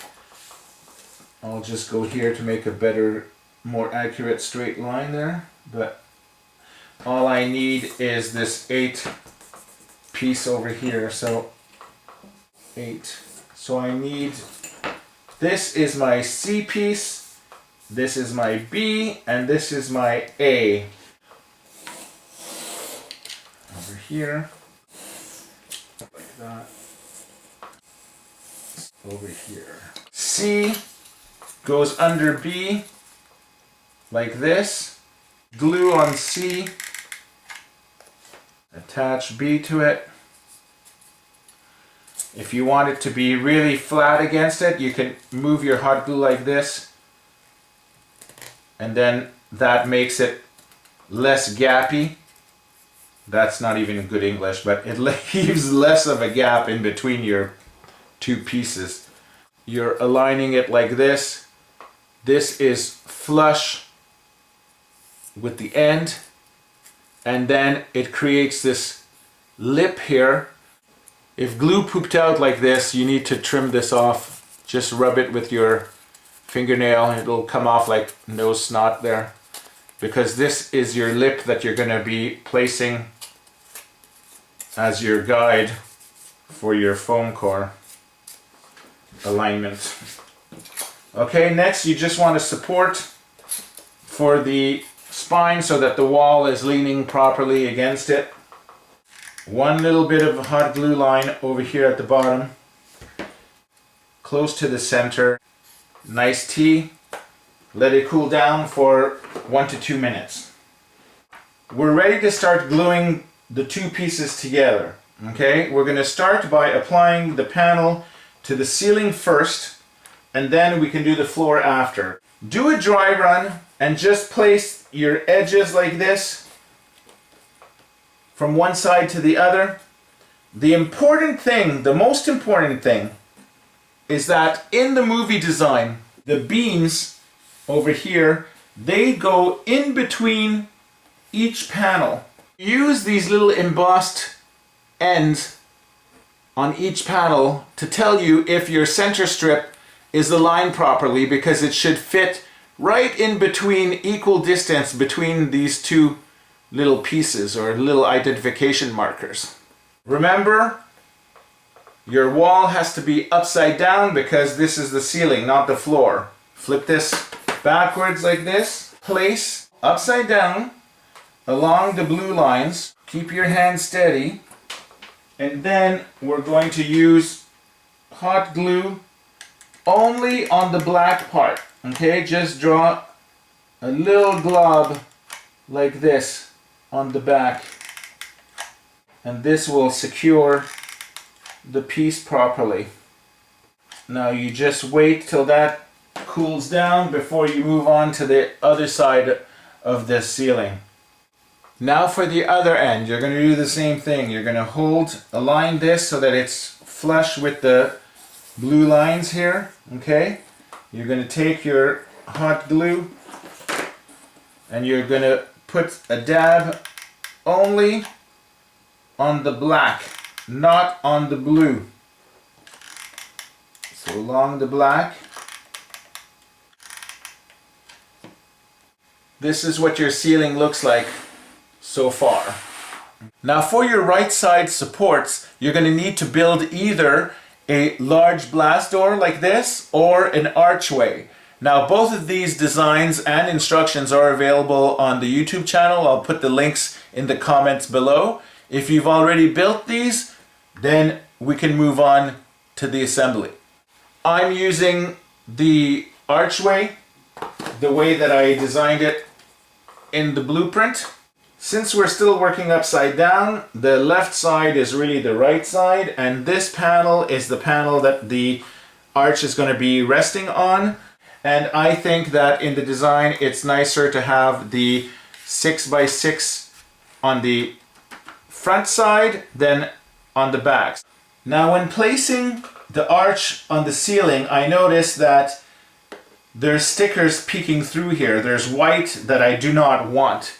If it was black, it wouldn't be as bad, but we want to remove those whites. So the first thing I need to do is trim the excess with my X-Acto. So I'm going to angle and carefully go along the decal like this.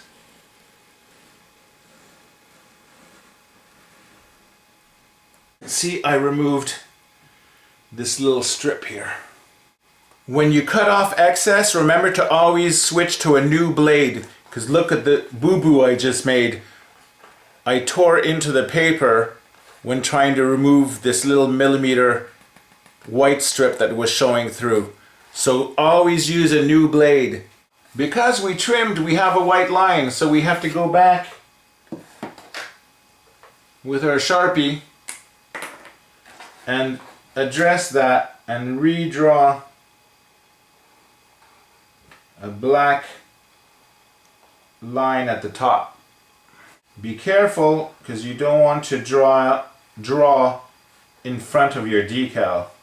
If it's on the ceiling that you go over a little bit, this will be hidden anyhow, so it doesn't really matter. You just want to remove the white gap that we now see with the fresh cut. Can you see that the white strip is gone now? With the black, it makes a cleaner line. We're going to put glue here.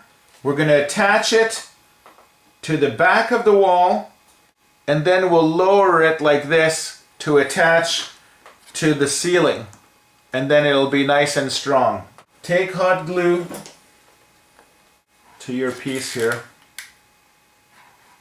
Hot glue on the back. Align it with the bottom here, and then just carefully lower it. You want it aligned properly in the corner with your decal. Press this together, let it cool down. On this side it should be flush because it's 6 centimeters wide at the top here. Once this is completely cooled off, we'll be able to lift this and then play with it until it becomes flush with the ceiling over here. I'm lifting the ceiling. I'm going to put just some hot glue along the corner edge here. Now I'm going to lower while I make sure it's flush here. Pressure on this for a little while until it cools down. We have the right support with the arch over here glued and assembled. Now for the left side, you basically can do whatever that you want. That's the cool part of it. You can put a half circle size wall. You could decide to put a double thickness curve like this, add a third one and space it out and create kind of like an archway to peek through as well. The choices are pretty much up to your imagination. So for our design, I decided to put a large Blastdoor as a left side support, just like you see over here. This will add a cool depth to look into when you have all your figures placed.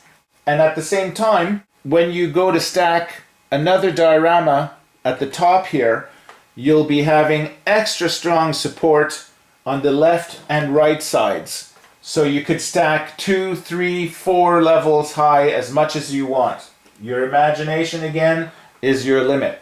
Since this is still upside down, left support is on the right side. Thick Blastdoor is at the top. This is for the floor. Since we have a 1 centimeter gap here at the lip, we need to have the same 1 centimeter gap over here on the front. And then for the side, we want it flush with the end like we did for this side over here. So just 4 little drops in each corner. 1, 2, 3, 4. Now remember, flush here and then 1 centimeter on the other end. So I'm just going to align that like this, then lower it. And it's flush here. Place it down like that. Okay, now I'm going to let that cool off and we're ready to do the floor. So I'm going to put just 1 drop of glue here. This over here, like so. And then I will lower this down carefully, making sure it's flush in the front side here. And making sure that it's aligned flush with the guide in the back. And just this one little piece is just going to temporarily secure it in place so that we'll be able to play with the other 4 corners before applying a line of glue in the back to make it super strong. We're going to do the same thing here with the spacer. Lift this One small drop of glue. Align it and then let it fall into place. Make sure it's flat against the rear, flush here against the side. Let this cool a little bit. Lift this up, the smallest amount of glue over here on the corner. Lower as I push this outward. Okay, and then I'm going to apply some pressure there. On this corner, we're going to do the same thing. Lift the ceiling slightly, insert the nozzle of the hot glue, and then just put a little dab over here, and then align this flush to the 1 centimeter gap that we have matching the bottom here.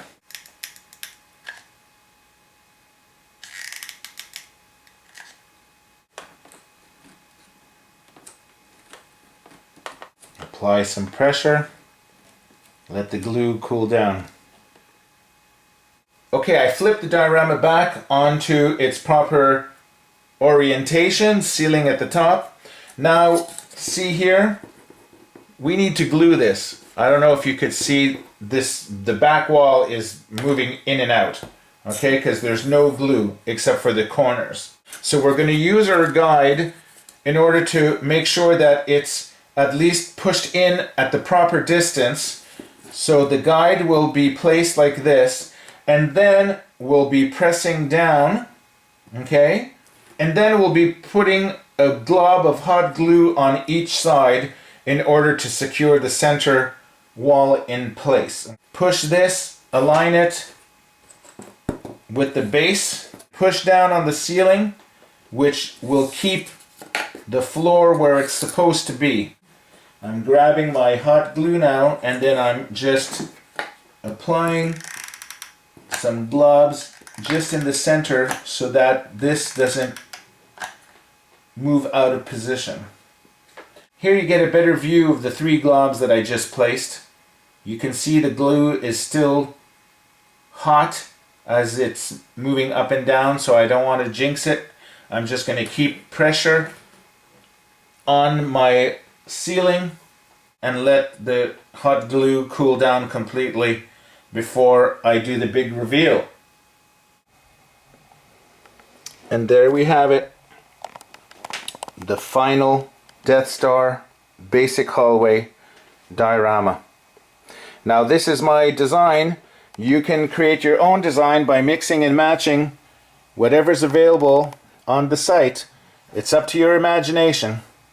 Now the cool part about the Death Star that you know is that it's all like Lego, stackable, and it can grow to whatever dimensions you really want to make it and that you have space for at home. So today was the build for the basic hallway. Coming up soon will be the curved hallway, and then all the individual rooms. The red room, the conference room, the trash compactor, everything that you can all connect together to make a huge wall just of Star Wars diorama of the Death Star. I hope you liked the video. Subscribe, like, tell your friends. Frank Diorio, I'll see you next time at dioramaworkshop.com. Thanks for watching dioramaworkshop.com. If you want more interactivity, you can follow us on these multimedia platforms. If you have a question about past or future Star Wars Celebration workshops, send me an email at dioramaworkshop.com@gmail.com. If you have a Facebook account, join the official Star Wars Celebration Diorama Builders fan club today. If you like the video, please subscribe, share, and tell your friends to come check us out. If you want to see even more Star Wars Celebration crew coverage, click on the link to warp to dioramaworkshop.com, the official Star Wars Celebration Diorama Builders website.